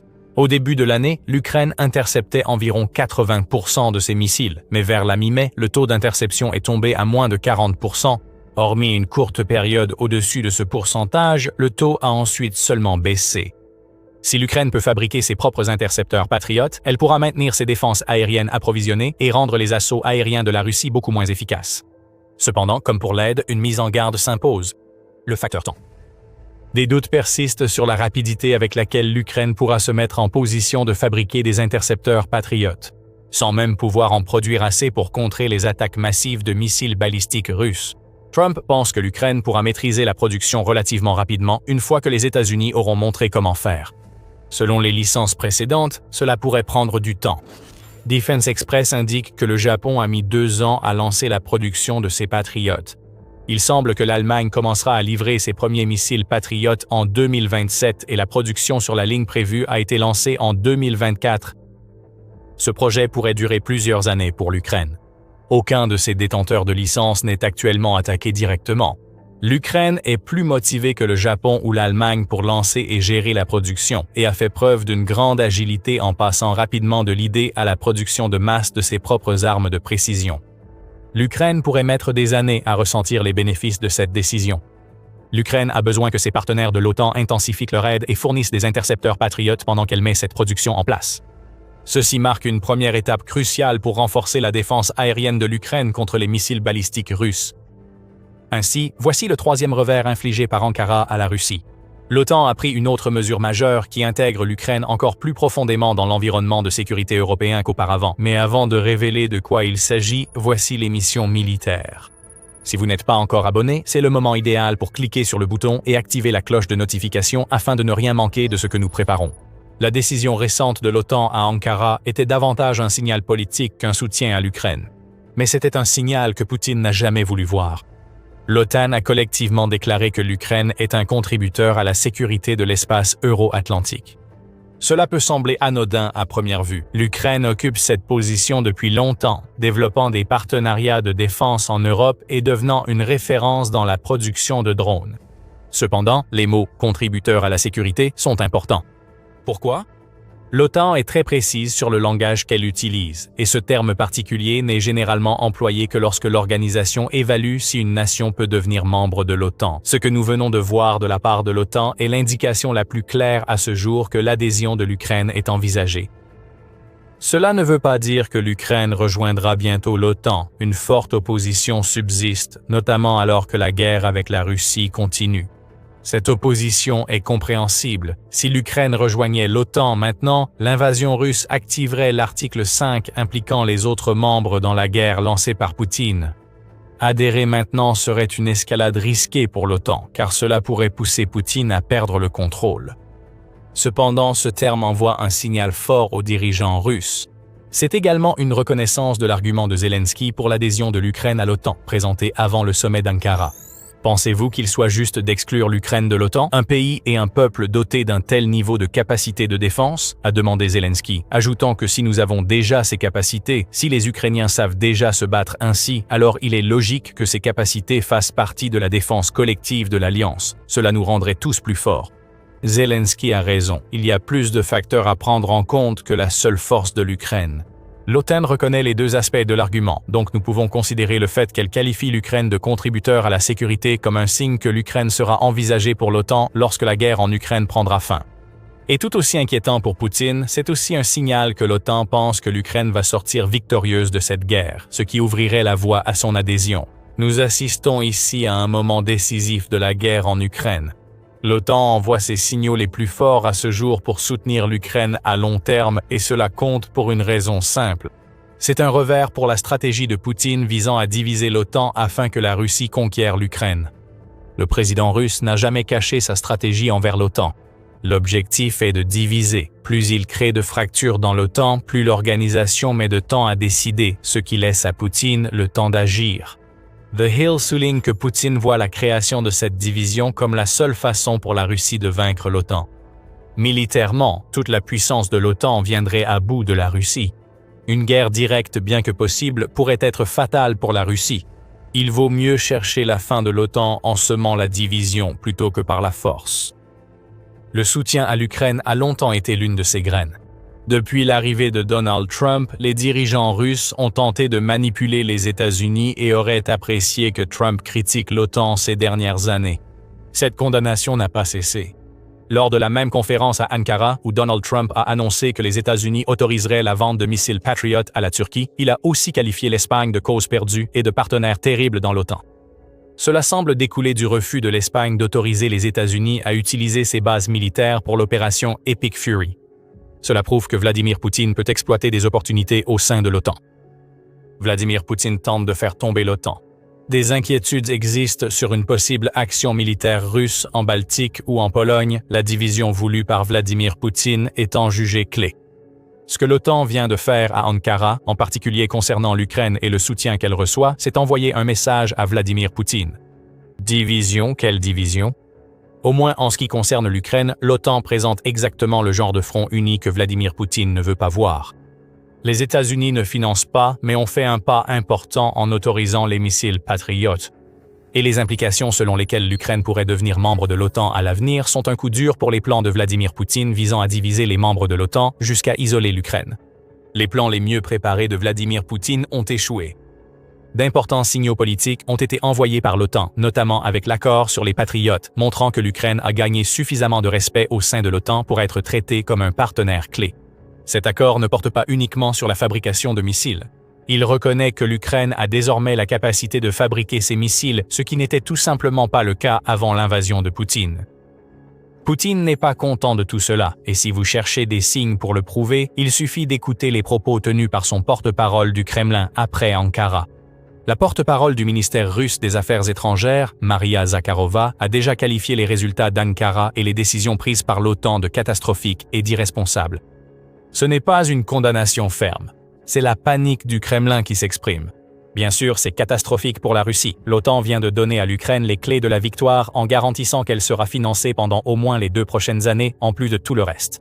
Le secrétaire général de l'OTAN, Mark Rutte, a aussi vivement critiqué les affirmations russes selon lesquelles l'OTAN déclinerait à cause des débats internes que les tactiques de division de la Russie provoquent. Rutte affirme que le débat n'est pas un signe de faiblesse. Le débat existe dans les démocraties qui fonctionnent, ce dont Poutine ne saurait rien. Mais ce qui a surtout inquiété la Russie après Ankara, c'est le changement perçu dans la politique de l'OTAN. À Ankara, l'OTAN a dit à la Russie qu'elle ne cherchait plus à gérer une crise en Ukraine. L'OTAN finance une victoire ukrainienne qu'elle estime désormais inévitable alors que l'armée russe vacille et que Poutine entraîne son pays encore plus loin sur la voie de la ruine économique. Il ne s'agit plus de survivre, il s'agit de gagner. L'OTAN a transformé ce qui était autrefois une situation de crise en une opportunité de mettre fin une bonne fois pour toutes à l'agression russe. Rien ne s'est passé comme Poutine l'avait prévu. Il considérait les déclarations des États-Unis affirmant qu'ils allaient réduire leur présence militaire en Europe comme une chose positive. Mais à la place, il a obtenu un engagement des membres européens de l'OTAN ainsi que du Canada à soutenir l'Ukraine plus fermement qu'auparavant et, ce faisant, à devenir un adversaire plus redoutable pour la Russie qu'il ne l'était avant que Poutine n'envahisse l'Ukraine. Il y a un aspect de l'Europe qui se détache des États-Unis dans tout cela. Le débat pourrait durer éternellement pour savoir si c'est une bonne ou une mauvaise chose, mais la seule certitude que ce découplage implique, c'est que l'Europe, en tant que collectif, doit devenir plus forte. L'Europe représente une menace plus directe pour la Russie que les États-Unis, simplement à cause de sa proximité. L'engagement en aide révèle que l'Europe utilise sa puissance économique sans toutefois l'exploiter pleinement. C'est préoccupant pour Poutine car il a déjà poussé la Russie aussi loin qu'elle peut aller sur le plan financier. Et pire encore pour le dirigeant russe, le soutien à l'Ukraine n'est pas à sens unique. C'est de l'intégration. L'Ukraine est un partenaire de défense aussi précieux pour l'OTAN que l'OTAN l'est pour elle, notamment pour les drones. Le plan de l'OTAN est de s'assurer que l'Ukraine gagne aujourd'hui afin que l'OTAN puisse représenter une menace plus grande pour la Russie demain. Les membres de l'OTAN se sont déjà engagés à consacrer 5% de leur produit intérieur brut chaque année aux dépenses de défense d'ici 2035. De nombreux accords de défense, souvent avec l'Ukraine, sont conclus partout en Europe. Vladimir Poutine voulait diviser le continent, mais il a créé un monstre qui vient d'apporter tout son poids à l'Ukraine d'une manière que la Russie n'avait jamais vu venir. La Russie semble avoir été surprise après le sommet d'Ankara. Elle n'aurait pas dû l'être. Des rumeurs sur les plans de l'OTAN circulaient depuis des semaines et nous en avons parlé. Dans notre vidéo, nous avons expliqué comment la promesse de 80 milliards de dollars de l'OTAN dépasserait tout ce que l'Ukraine avait demandé. L'Ukraine a appelé, l'Europe a répondu d'une manière stupéfiante.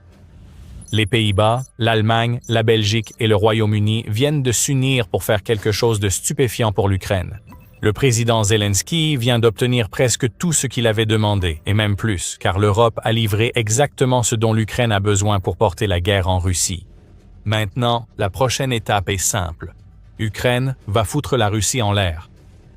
La dernière réunion de Ramstein a eu lieu et l'Ukraine en est sortie bien plus avantagée que lors de presque toutes les éditions précédentes. Dans quelle mesure? Eh bien, l'Ukraine a quitté la réunion avec une nouvelle série de paquets d'aide totalisant environ 4 milliards de dollars. Il ne s'agit pas de simples promesses vagues.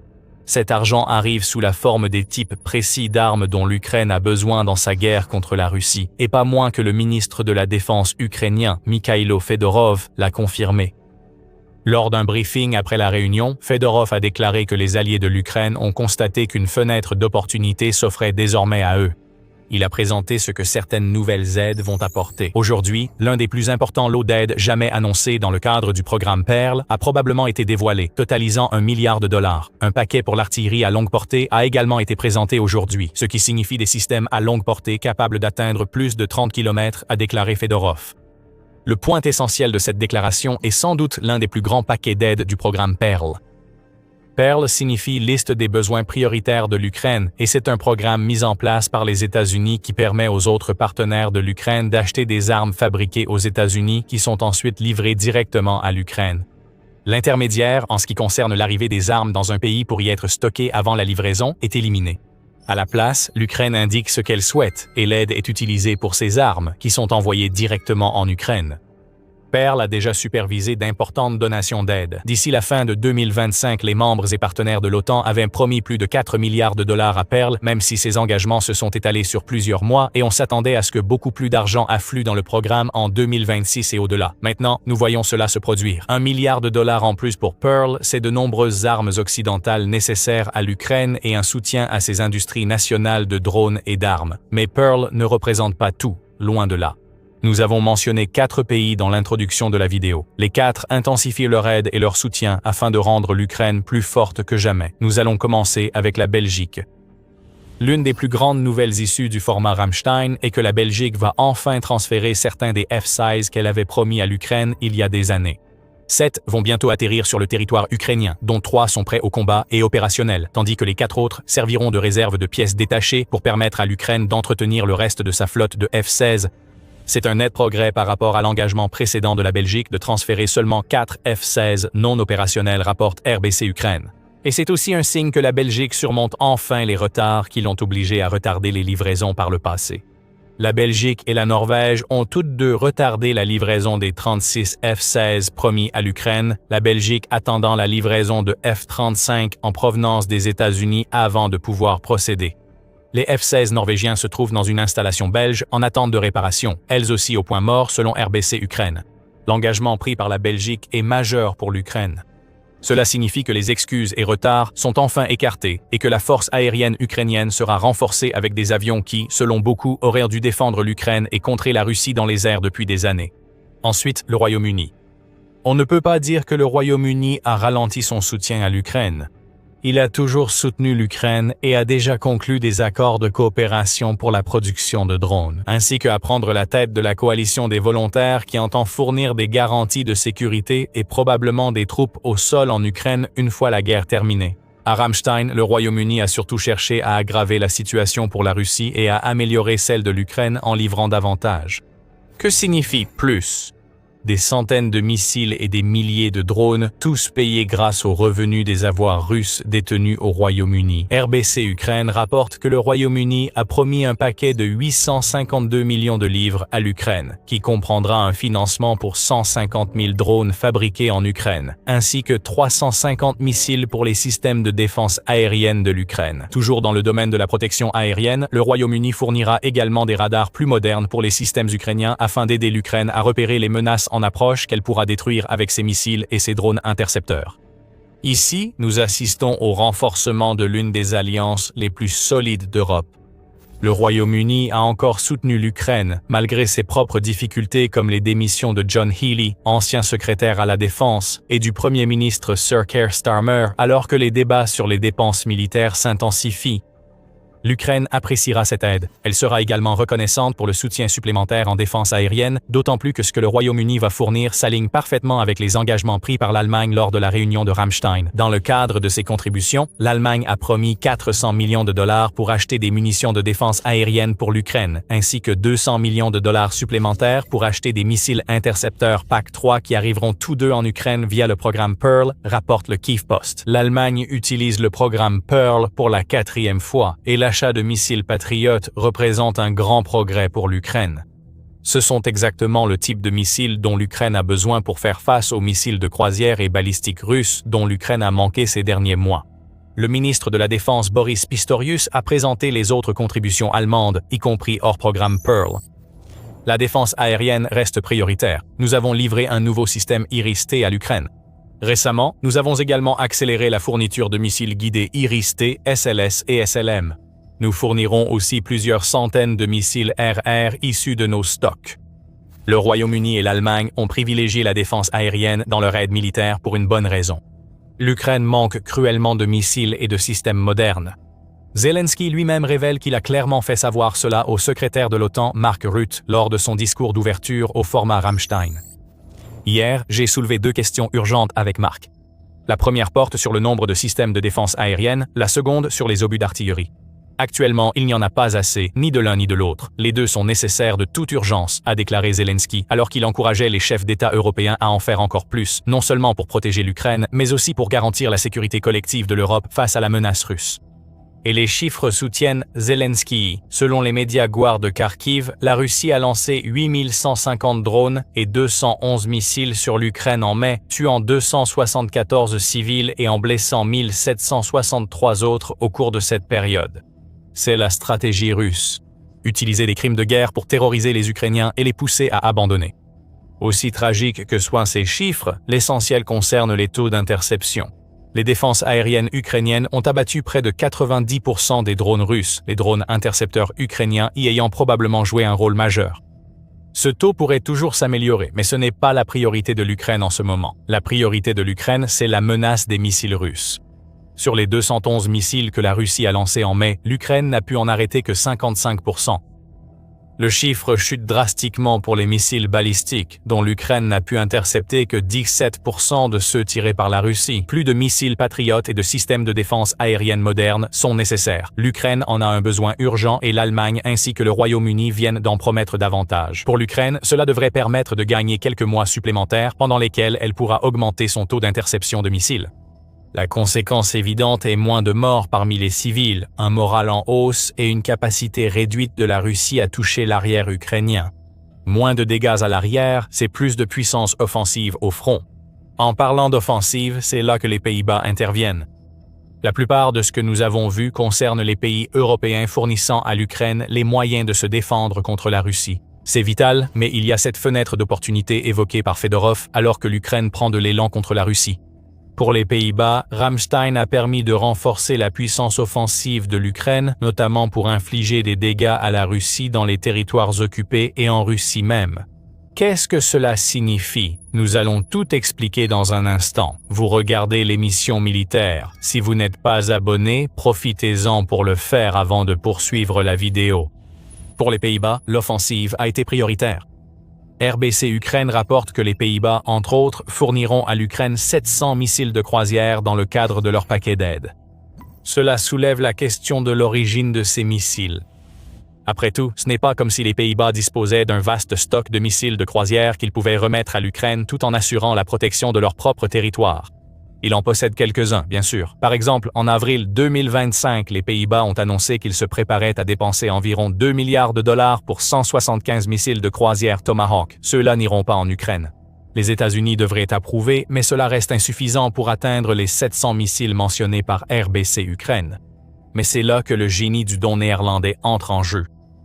Les Pays-Bas ne vont pas fournir à l'Ukraine 700 missiles de croisière provenant de leur propre stock. À la place, ils vont financer la fabrication de 700 missiles routeurs. Il semble probable que ces missiles seront en fait construits dans l'usine de fabrication Destinus qui se trouve sur le territoire néerlandais, ce qui signifie que l'Ukraine n'a pas à s'inquiéter que la Russie trouve et détruise ses installations de production. Les Pays-Bas utiliseront ces fonds pour produire 700 missiles routeurs et les expédieront ensuite en Ukraine. On ne sait pas encore quel modèle de missile routeur l'Ukraine recevra. Il existe 3 versions de ces missiles, le routeur bloc, un servant de base aux 2 autres. Cette version particulière peut parcourir environ 300 km en transportant une charge utile de 150 kg, ce qui est parfait pour la campagne de frappe à moyenne distance que l'Ukraine utilise pour détruire complètement la logistique russe depuis environ le mois de mai. Le Centre d'analyse des politiques européennes ajoute que le Router Block 2 porte la portée à 800 km et la charge utile à 250 kg. Quant au bloc 3, il peut parcourir 2000 km pour livrer également une charge utile de 250 kg. Assez loin pour atteindre Moscou et au-delà et frapper fort, le missile peut gravement endommager les installations pétrolières et militaires soutenant la machine de guerre russe. Le router est la solution européenne à un ancien problème de production de missiles de croisière. Le fait que les Pays-Bas s'engagent à fournir 700 de ces missiles de croisière à l'Ukraine montre qu'ils prennent très au sérieux les propos de Fedorov concernant une fenêtre d'opportunité. L'Ukraine inflige déjà de lourds dégâts à l'arrière russe grâce à des drones et ses hybrides de missiles et de drones.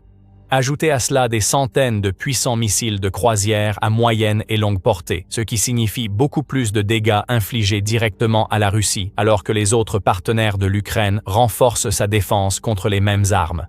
4 alliés de l'Ukraine ont profité de Rammstein mi-juin pour faire passer un message. Nous fournissons à l'Ukraine tout ce qu'elle souhaite et nécessite. Maintenant, c'est à elle de faire payer la Russie pour ses actes depuis plus de 4 ans. Fyodorov lui-même l'a souligné, notant que l'aide provenant de ces 4 pays contribue grandement à aider l'Ukraine dans ses 3 priorités actuelles.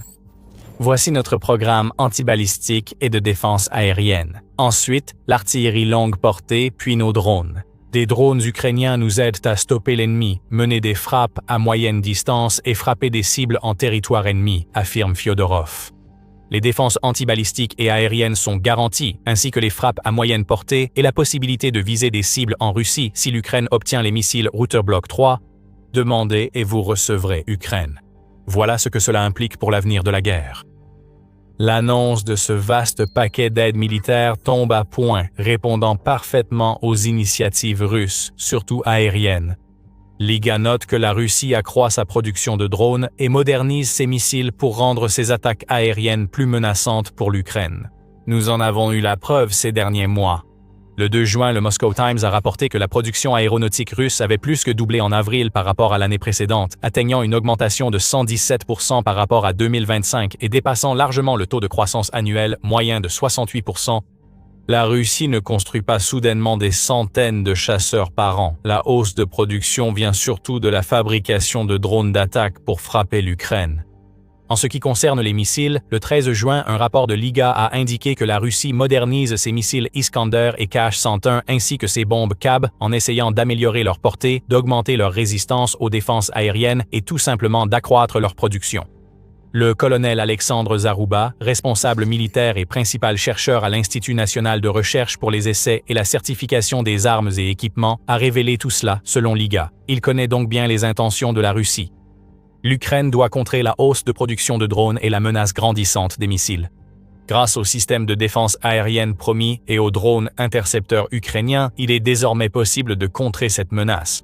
L'Ukraine interceptera davantage de ce que la Russie envoie, ce qui est positif, surtout quand drones et missiles russes font des centaines, voire milliers de victimes civiles chaque mois.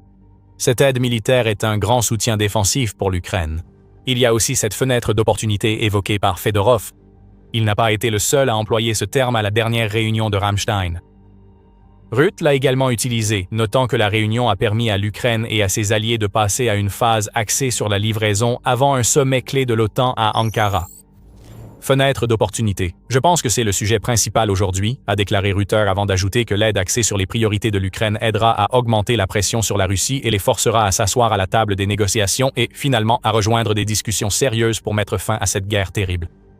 Parler de la nouvelle phase de livraison de l'aide militaire n'est pas un simple bavardage. C'est le reflet de ce que l'Ukraine, Rutte et d'autres en Europe constatent désormais sur le terrain. L'Ukraine est en position de force tandis que la Russie peine à obtenir des résultats similaires à ceux des 4 dernières années malgré son offensive de printemps et d'été censée conclure l'opération militaire spéciale. La réalité sur le terrain, c'est que l'armée russe subit beaucoup plus de pression qu'elle n'en a connue depuis longtemps. L'Ukraine a contre-attaqué de manière stratégique et intelligente, libérant plus de 600 km² de son propre territoire de la Russie depuis le début de 2026. Ce n'est pas une situation où l'Ukraine libère des territoires pendant que la Russie en récupère bien plus ailleurs. L'Institut pour l'étude de la guerre, ou ISW, affirme qu'en avril et en mai, l'Ukraine a repris plus de territoires que la Russie n'a réussi à en voler. Donc, l'Ukraine affiche un gain net de territoire tandis que la Russie est mise sur la défensive. Si vous parlez d'une fenêtre d'opportunité, ce changement de dynamique est majeur. Cela montre aux alliés de l'Ukraine que plus de soutien accroît la probabilité de capitulation russe. Ce revirement s'explique en grande partie par la campagne de frappe à moyenne portée que les missiles Router néerlandais aideront l'Ukraine à l'intensifier. Dans son évaluation du 20 juin sur la guerre en Ukraine, l'ISW a indiqué que l'Ukraine ne ralentit pas sur ce front. Alors qu'elle frappe systématiquement les ponts reliant l'oblast de Kherson à la Crimée, isolant ainsi la péninsule à laquelle Poutine tient, tout en coupant son soutien logistique. L'Atlantic Council fait le même constat et note que les routes dans les zones occupées par la Russie au sud de l'Ukraine sont désormais interdites à cause des frappes à moyenne portée. Cette campagne sape également les tentatives russes de lancer des assauts sur le front, ce qui explique pourquoi nous voyons si peu de progrès de la part des marionnettes de Poutine. Avec la libération de territoires par l'Ukraine, s'ajoutent des frappes sur les infrastructures énergétiques russes, et vous obtenez une brillante stratégie ukrainienne qui affaiblit la Russie à chaque étape et a fait pencher la balance en faveur de l'Ukraine. Du moins à la fin du printemps 2026, la Russie intensifiera ses efforts cet été. Nous avons commencé à le constater vers la fin du mois de mai, lorsque la Nouvelle Voix de l'Ukraine a rapporté que la Russie avait augmenté le nombre d'assauts mécanisés qu'elle lançait sur l'ensemble du front. La pression déjà exercée par l'Ukraine porte ses fruits, et un soutien accru permet de la maintenir et d'aider l'Ukraine à se protéger des frappes aériennes russes. C'est pourquoi le format Ramstein de juin 2026 a été si important pour l'Ukraine.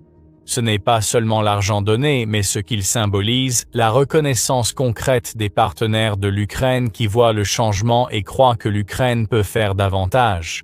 Un soutien fort est crucial alors que la Russie décline militairement et que l'Ukraine atteint une efficacité inédite en 4 ans.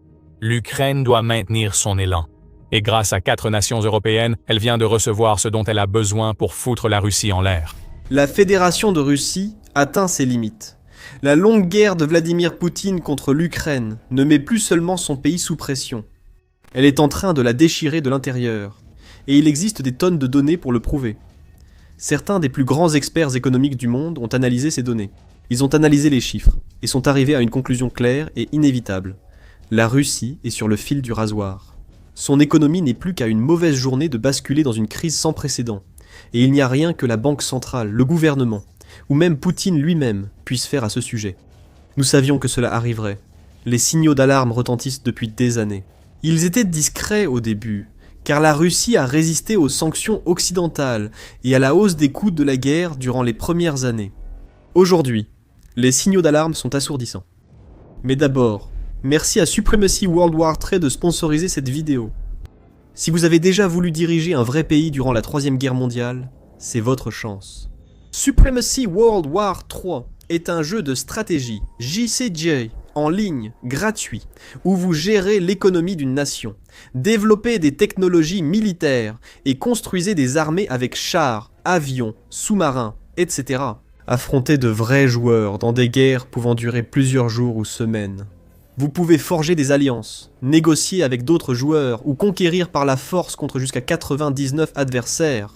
Et avec la saison 20 de Protocole des Enfers, le nouvel échange de l'ombre ajoute des offres de marché noir risquées, tandis que des officiers d'élite offrent à votre armée de puissants avantages tactiques. Les nouveaux joueurs qui s'inscrivent en utilisant le lien ci-dessous recevront un pack de démarrage exclusif d'une valeur de 40$ comprenant une unité saisonnière gratuite, le canon électromagnétique d'élite. Cette offre n'est disponible que pendant les 30 prochains jours, alors ne tardez pas à prendre le commandement. Presque toutes les voix d'experts, aussi bien en dehors de la Russie qu'à l'intérieur, disent la même chose. Plus le conflit dure, plus l'économie du Kremlin se rapproche de l'effondrement total. Les détails macabres de la situation du pays ont été révélés dans un rapport intitulé « Fin de partie, l'état de l'économie russe », publié par l'Institut de Kiel pour l'économie mondiale, un centre de recherche et groupe de réflexion de premier plan basé à Kiel, en Allemagne. Certaines des voix les plus fiables au monde en matière de finance et d'économie ont contribué à ce rapport, y compris Torbjörn Becker, le directeur de l'Institut d'économie de la transition de Stockholm, Aritz Schulerich, professeur d'économie et président de l'Institut de Kiel, et Matthew C. Klein, un journaliste économique réputé, auteur et éditeur.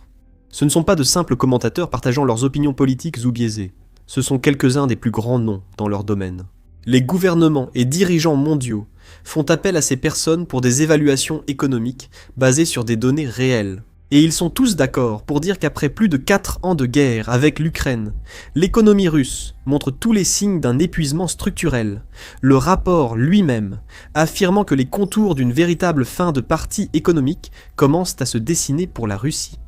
En termes plus simples, l'économie ne s'est pas encore complètement effondrée, mais elle est bel et bien à bout de souffle. Les experts ont donné une longue liste de raisons et de données pour le prouver. Ils ont expliqué, par exemple, qu'au fil des années, l'économie russe s'est effectivement transformée en une économie de guerre, ce qui signifie que toute perspective de croissance économique dépend presque entièrement du secteur de la défense. En d'autres termes, Même si la Russie a réussi à maintenir des niveaux raisonnables de croissance du PIB en 2023 et 2024, avec des niveaux de croissance plus faibles également enregistrés en 2025. C'était principalement parce que le gouvernement achetait des armes et finançait les entreprises de défense à une échelle aussi énorme. Ce n'était pas dû à une expansion saine du secteur privé. Ce n'était pas parce qu'une grande variété d'entreprises prospérait dans tout le pays. Le Kremlin distribuait d'importantes sommes pour plus de chars, d'obus et de munitions afin d'alimenter sa machine de guerre. Et à mesure que le secteur de la défense est devenu plus grand, plus riche et plus influent, tout le reste s'est retrouvé comprimé et entravé. Le Kremlin s'est de plus en plus appuyé sur des financements hors budget, une expansion rapide du crédit et un soutien indirect via le système bancaire pour continuer à financer la guerre. Cela nous amène à l'un des points les plus importants du rapport. La Russie ne dispose pas d'une réserve d'argent infinie dans laquelle puiser pour financer sa guerre indéfiniment. Au cours des premières années, elle a pu compter sur deux formes de financement relativement faciles et accessibles qui ont servi d'amortisseur pour l'économie. La première était l'épargne du Fonds national de richesse de la Russie, souvent décrite comme le trésor de guerre de Poutine, qui devait aider le pays à faire face si la soi-disant opération militaire spéciale s'avérait un peu plus compliquée et durable que prévu initialement. La seconde était l'énorme quantité de revenus générés par l'industrie pétrolière russe. Ces deux amortisseurs ont depuis été épuisés par la guerre. C'est en partie parce que, même dans ses pires cauchemars, Poutine n'avait jamais imaginé que son invasion deviendrait la guerre la plus vaste et sanglante de l'histoire moderne, ni qu'elle durerait autant. Aucun trésor de guerre ne serait jamais assez important pour faire durer ce conflit. Il n'est donc pas étonnant que le Fonds national de richesse ait fortement diminué au fil des ans. Comme le rapporte le document, au début de la guerre, le Fonds national de richesse représentait l'équivalent de 6,5% du PIB. En avril 2026, les actifs liquides de ce fonds étaient tombés à 1,8% du PIB, soit moins d'un tiers du niveau d'avant 2022. Ce qui constituait autrefois un véritable matelas budgétaire n'est désormais guère suffisant comme réserve de précaution pour un pays qui n'a pas accès aux marchés internationaux de capitaux. Les revenus du pétrole et du gaz ont également chuté, en conséquence directe des sanctions occidentales, des attaques ukrainiennes et du refus de nombreux pays de faire affaire avec Moscou. Là encore, le rapport cite des preuves claires pour le démontrer. Les revenus du pétrole et du gaz, qui sous-tendent les calculs budgétaires de la Russie, se sont effondrés de 45% sur un an au premier trimestre 2026 et de 38% sur les 4 premiers mois. Cela reflète en partie l'impact de sanctions renforcées contre les grands producteurs d'énergie russes et des frappes de drones ukrainiens qui ont perturbé les infrastructures d'exportation jusqu'à 40% de la capacité de raffinage ayant été arrêtée en mars selon les rapports. Avec les réserves épuisées, le déficit budgétaire de la Russie pour le seul premier trimestre 2026 a atteint la somme stupéfiante de 4,6 billions de roubles, soit 59,5 milliards de dollars. C'est déjà plus que l'objectif annuel complet de 3,8 billions de roubles, soit 49 milliards de dollars. En fait, ce que disent ici les experts, c'est que la Russie a effectivement épuisé ses options faciles pour financer la guerre. Maintenant, elle doit se tourner vers des options plus problématiques, qui compliquent la vie des gens, rapprochent l'économie du gouffre et risquent de ruiner la Fédération de Russie pour des générations.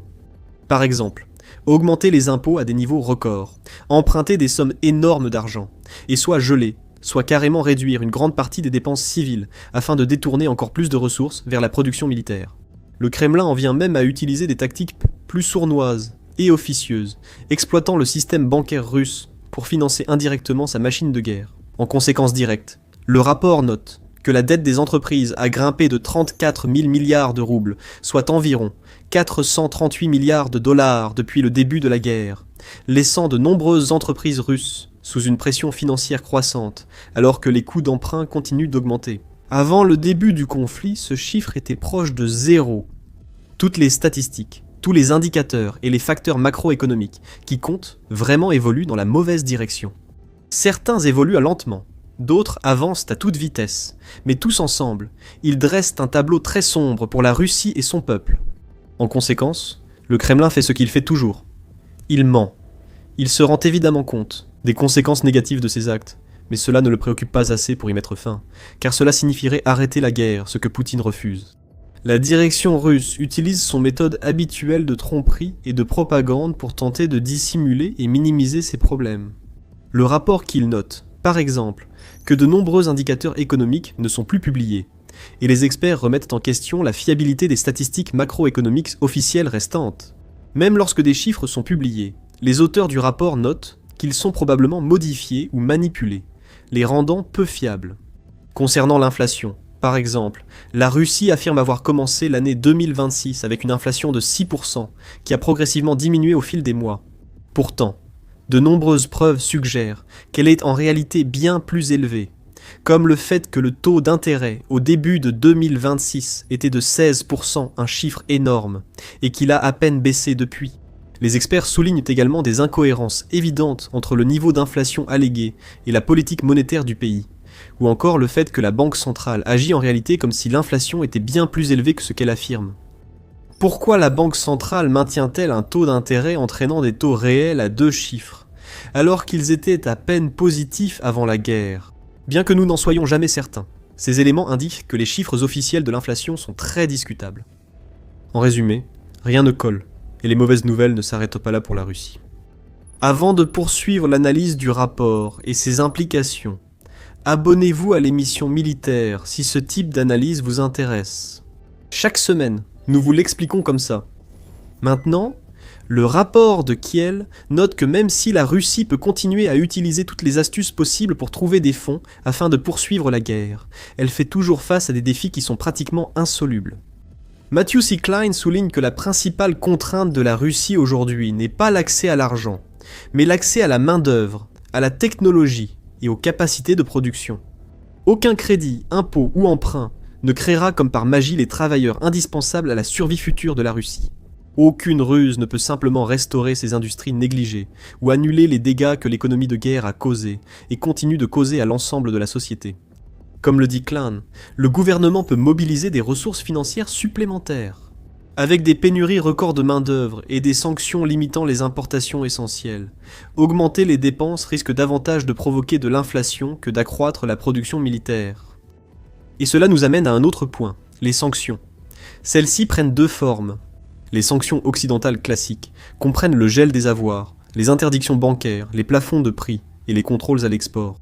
Ensuite, il y a les sanctions à longue portée de l'Ukraine, qui consistent en des frappes de drones et missiles sur les infrastructures russes, notamment raffineries, pipelines, dépôts de carburant, et un autre nœud clé de l'empire énergétique du Kremlin. Les 2 se sont révélés efficaces, bien que de manière différente. Il a fallu du temps pour que les sanctions financières occidentales fassent effet, par exemple. Heureusement, au fil des années, l'impact est devenu plus évident. Le rapport note que ces sanctions économiques ont effectivement resserré les contraintes budgétaires de la Russie, et ont rendu plus difficile pour le pays de générer les revenus nécessaires pour financer l'effort de guerre. Elles ont réduit les revenus énergétiques, accru les coûts d'importation, affaibli les finances du Kremlin et compliqué la production militaire, Moscou ne pouvant plus importer aisément les composants et matériaux qu'elle veut se procurer à travers le monde. Cela dit, le rapport révèle que la Russie a tout de même engrangé environ 160 milliards de dollars grâce aux exportations de pétrole et 39 milliards de dollars grâce aux exportations de gaz en 2025. Cela montre que, même si les sanctions ont un effet, elles n'ont pas totalement coupé les revenus du Kremlin. Les sanctions à longue portée de l'Ukraine sont non seulement plus spectaculaires et explosives, mais pourraient aussi avoir des effets immédiats bien plus importants. Les attaques répétées contre de nombreuses raffineries essentielles à travers les régions de la Russie contournent la bureaucratie liée aux sanctions financières et politiques, détruisant directement l'infrastructure même sur laquelle la Russie compte pour stocker, traiter et expédier son pétrole. Ces attaques ont considérablement réduit la capacité de production globale du pays, ce qui a naturellement un impact direct sur ses revenus également. Plus ces attaques se multiplient, et plus elles durent, plus elles risquent de devenir dévastatrices. Et lorsque l'on additionne tous ces différents facteurs, de la diminution du Fonds national de richesse à l'augmentation des dépenses de guerre et à la chute des revenus pétroliers, on voit clairement l'ampleur de la crise vers laquelle l'économie russe se précipite. Le Kremlin ne peut compter que sur quelques maigres espoirs. Le premier, c'est la volatilité du pétrole. Le rapport Kiel note que les perspectives économiques globales de la Russie peuvent évoluer en fonction des prix du pétrole. Pour être plus précis, si le prix du pétrole augmente, c'est évidemment une bonne nouvelle pour la Russie, car cela signifie qu'elle peut gagner plus d'argent pour chaque baril exporté. En revanche, si le prix baisse, les difficultés du pays s'aggraveront. Comme le souligne le rapport lui-même, cette idée a été démontrée pendant la guerre en Iran. La situation a évolué après l'attaque massive des États-Unis et d'Israël contre l'Iran, entraînant une hausse des prix du pétrole. Les experts précisent qu'une brève hausse du pétrole offrirait des revenus importants, tandis qu'une longue période de prix élevés pourrait lever les limites de financement de la guerre par la Russie. Cependant, même une hausse des prix du pétrole ne règle pas les autres difficultés du Kremlin, telles que la pénurie de main-d'œuvre, la capacité de production limitée et les conséquences des restrictions d'importation et d'exportation. Pour commencer à résoudre ces problèmes, Moscou doit compter sur sa deuxième planche de salut, la Chine. Alors que de nombreux pays ont tourné le dos à la Russie, la Chine a été l'une des rares grandes nations à continuer de traiter avec le Kremlin, et la relation entre les deux pays s'est révélée d'une importance capitale pour permettre à la guerre de se poursuivre. Le rapport note par exemple que la Chine représente désormais plus d'un tiers, 35% pour être exact, de tout le commerce extérieur de la Russie. Elle fournit aussi la plupart des biens à double usage et composants militaires, qui continuent d'affluer en Russie pour les usines de drones et missiles. Mais cet accord n'est pas à sens unique. La Chine en tire également de nombreux avantages. Elle paie par exemple 40% de moins pour le gaz russe par rapport aux autres clients. Elle a aussi accru son influence sur le commerce, la finance et les chaînes d'approvisionnement russes.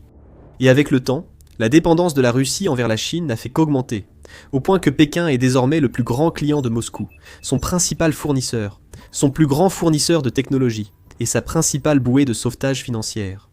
Ce n'est pas un partenariat, affirme le rapport. C'est une dépendance de plus en plus asymétrique. Bien que les deux pays aient tiré des avantages concrets de ce partenariat, il ne s'agit pas d'une coalition d'égaux, mais d'un arrangement de plus en plus déséquilibré dans lequel une partie accumule des avantages structurels au détriment de l'autre. Donc, non seulement la Russie s'affaiblit économiquement, mais aussi politiquement. La Chine tire tous les avantages possibles de sa relation avec le pays, et Moscou n'a d'autre choix que d'acquiescer et d'accepter les exigences de Pékin. Les auteurs du rapport précisent que cela n'implique pas forcément un effondrement imminent de l'économie russe. Au contraire, ils soutiennent que toutes les données indiquent que le pays est sur le fil du rasoir et qu'il suffirait de peu pour le faire basculer. Et les experts économiques cités dans le rapport de Kiel ne sont pas les seuls à exprimer de sérieux doutes quant à l'avenir financier de la Russie. Plusieurs grands services de renseignement européens partagent ce point de vue. Un rapport publié dans le journal allemand FAZ cite des sources du renseignement en ce sens. La Russie est entrée dans une situation explosive en raison de ses niveaux absurdes de dépenses de guerre, combinés à l'impact des sanctions, de l'isolement et des attaques ukrainiennes contre les infrastructures pétrolières.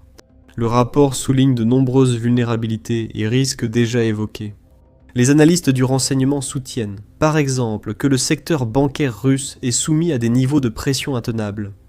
Ils pensent que le Kremlin gonfle artificiellement ses bilans pour cacher ses tendances imprudentes, et mentionnent aussi l'augmentation rapide des dettes cachées de la Russie, sous forme de prêts préférentiels et de lignes de crédit accordées par les banques aux entreprises de défense sous la direction du Kremlin. Selon ces mêmes agences, même en Russie, de nombreux responsables expriment désormais ouvertement leur crainte d'une récession imminente. Le masque, affirme-t-il, est en train de tomber. La Russie tente désespérément de donner l'image d'une économie dynamique, florissante et résiliente, mais la réalité ne correspond plus à ce tableau. Les portefeuilles de prêts des banques se détériorent, les entreprises ne remboursent plus leurs dettes, la croissance économique est passée en territoire négatif au premier trimestre de 2026. Les entreprises du secteur civil sont abandonnées, et même les mesures les plus désespérées de la Banque centrale ne suffisent pas à contrôler la crise. À cela s'ajoute le fait que la guerre deviendrait chaque jour plus coûteuse, selon les rapports.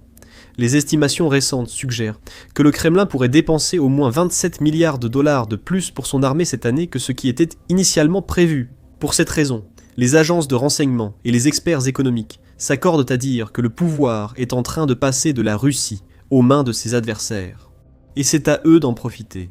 Un nouveau paquet de sanctions visant les banques russes pourrait suffire à plonger l'économie du Kremlin dans la tourmente. Une chute durable des prix du pétrole aurait un effet comparable. Les auteurs du rapport Kiel conseillent aux décideurs occidentaux de bien réfléchir à la meilleure façon de profiter de cette situation. Ils recommandent d'imposer des plafonds de prix encore plus stricts sur le pétrole et de redoubler d'efforts pour limiter les déplacements de la flotte fantôme russe. Ils affirment aussi qu'un contrôle accru du commerce entre la Russie et la Chine rendrait plus difficile à Moscou de poursuivre la guerre longtemps. Certains proposent même une taxe de soutien à l'Ukraine sur tout commerce restant avec la Russie. Par exemple, tout pays continuant d'acheter du GNL russe, des produits chimiques ou des engrais, devrait payer une taxe supplémentaire qui serait destinée à la défense et à la reconstruction de l'Ukraine. Comme le dit Marit Schulerich, les derniers mois ont montré que l'application du régime de sanctions fait une réelle différence et qu'il faut en faire davantage en matière de surveillance.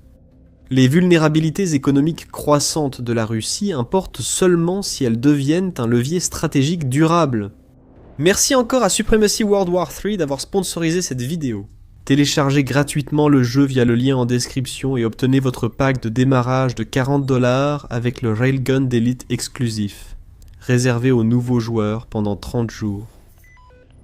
Pour en savoir plus sur les problèmes croissants de Vladimir Poutine, regardez cette vidéo sur la perte de contrôle du président russe en Tchétchénie. Regardez cette vidéo pour voir comment l'Ukraine a accompli ce que même l'OTAN n'a pas pu faire. N'oubliez pas de vous abonner pour recevoir d'autres reportages et analyses sur cette guerre et d'autres conflits mondiaux.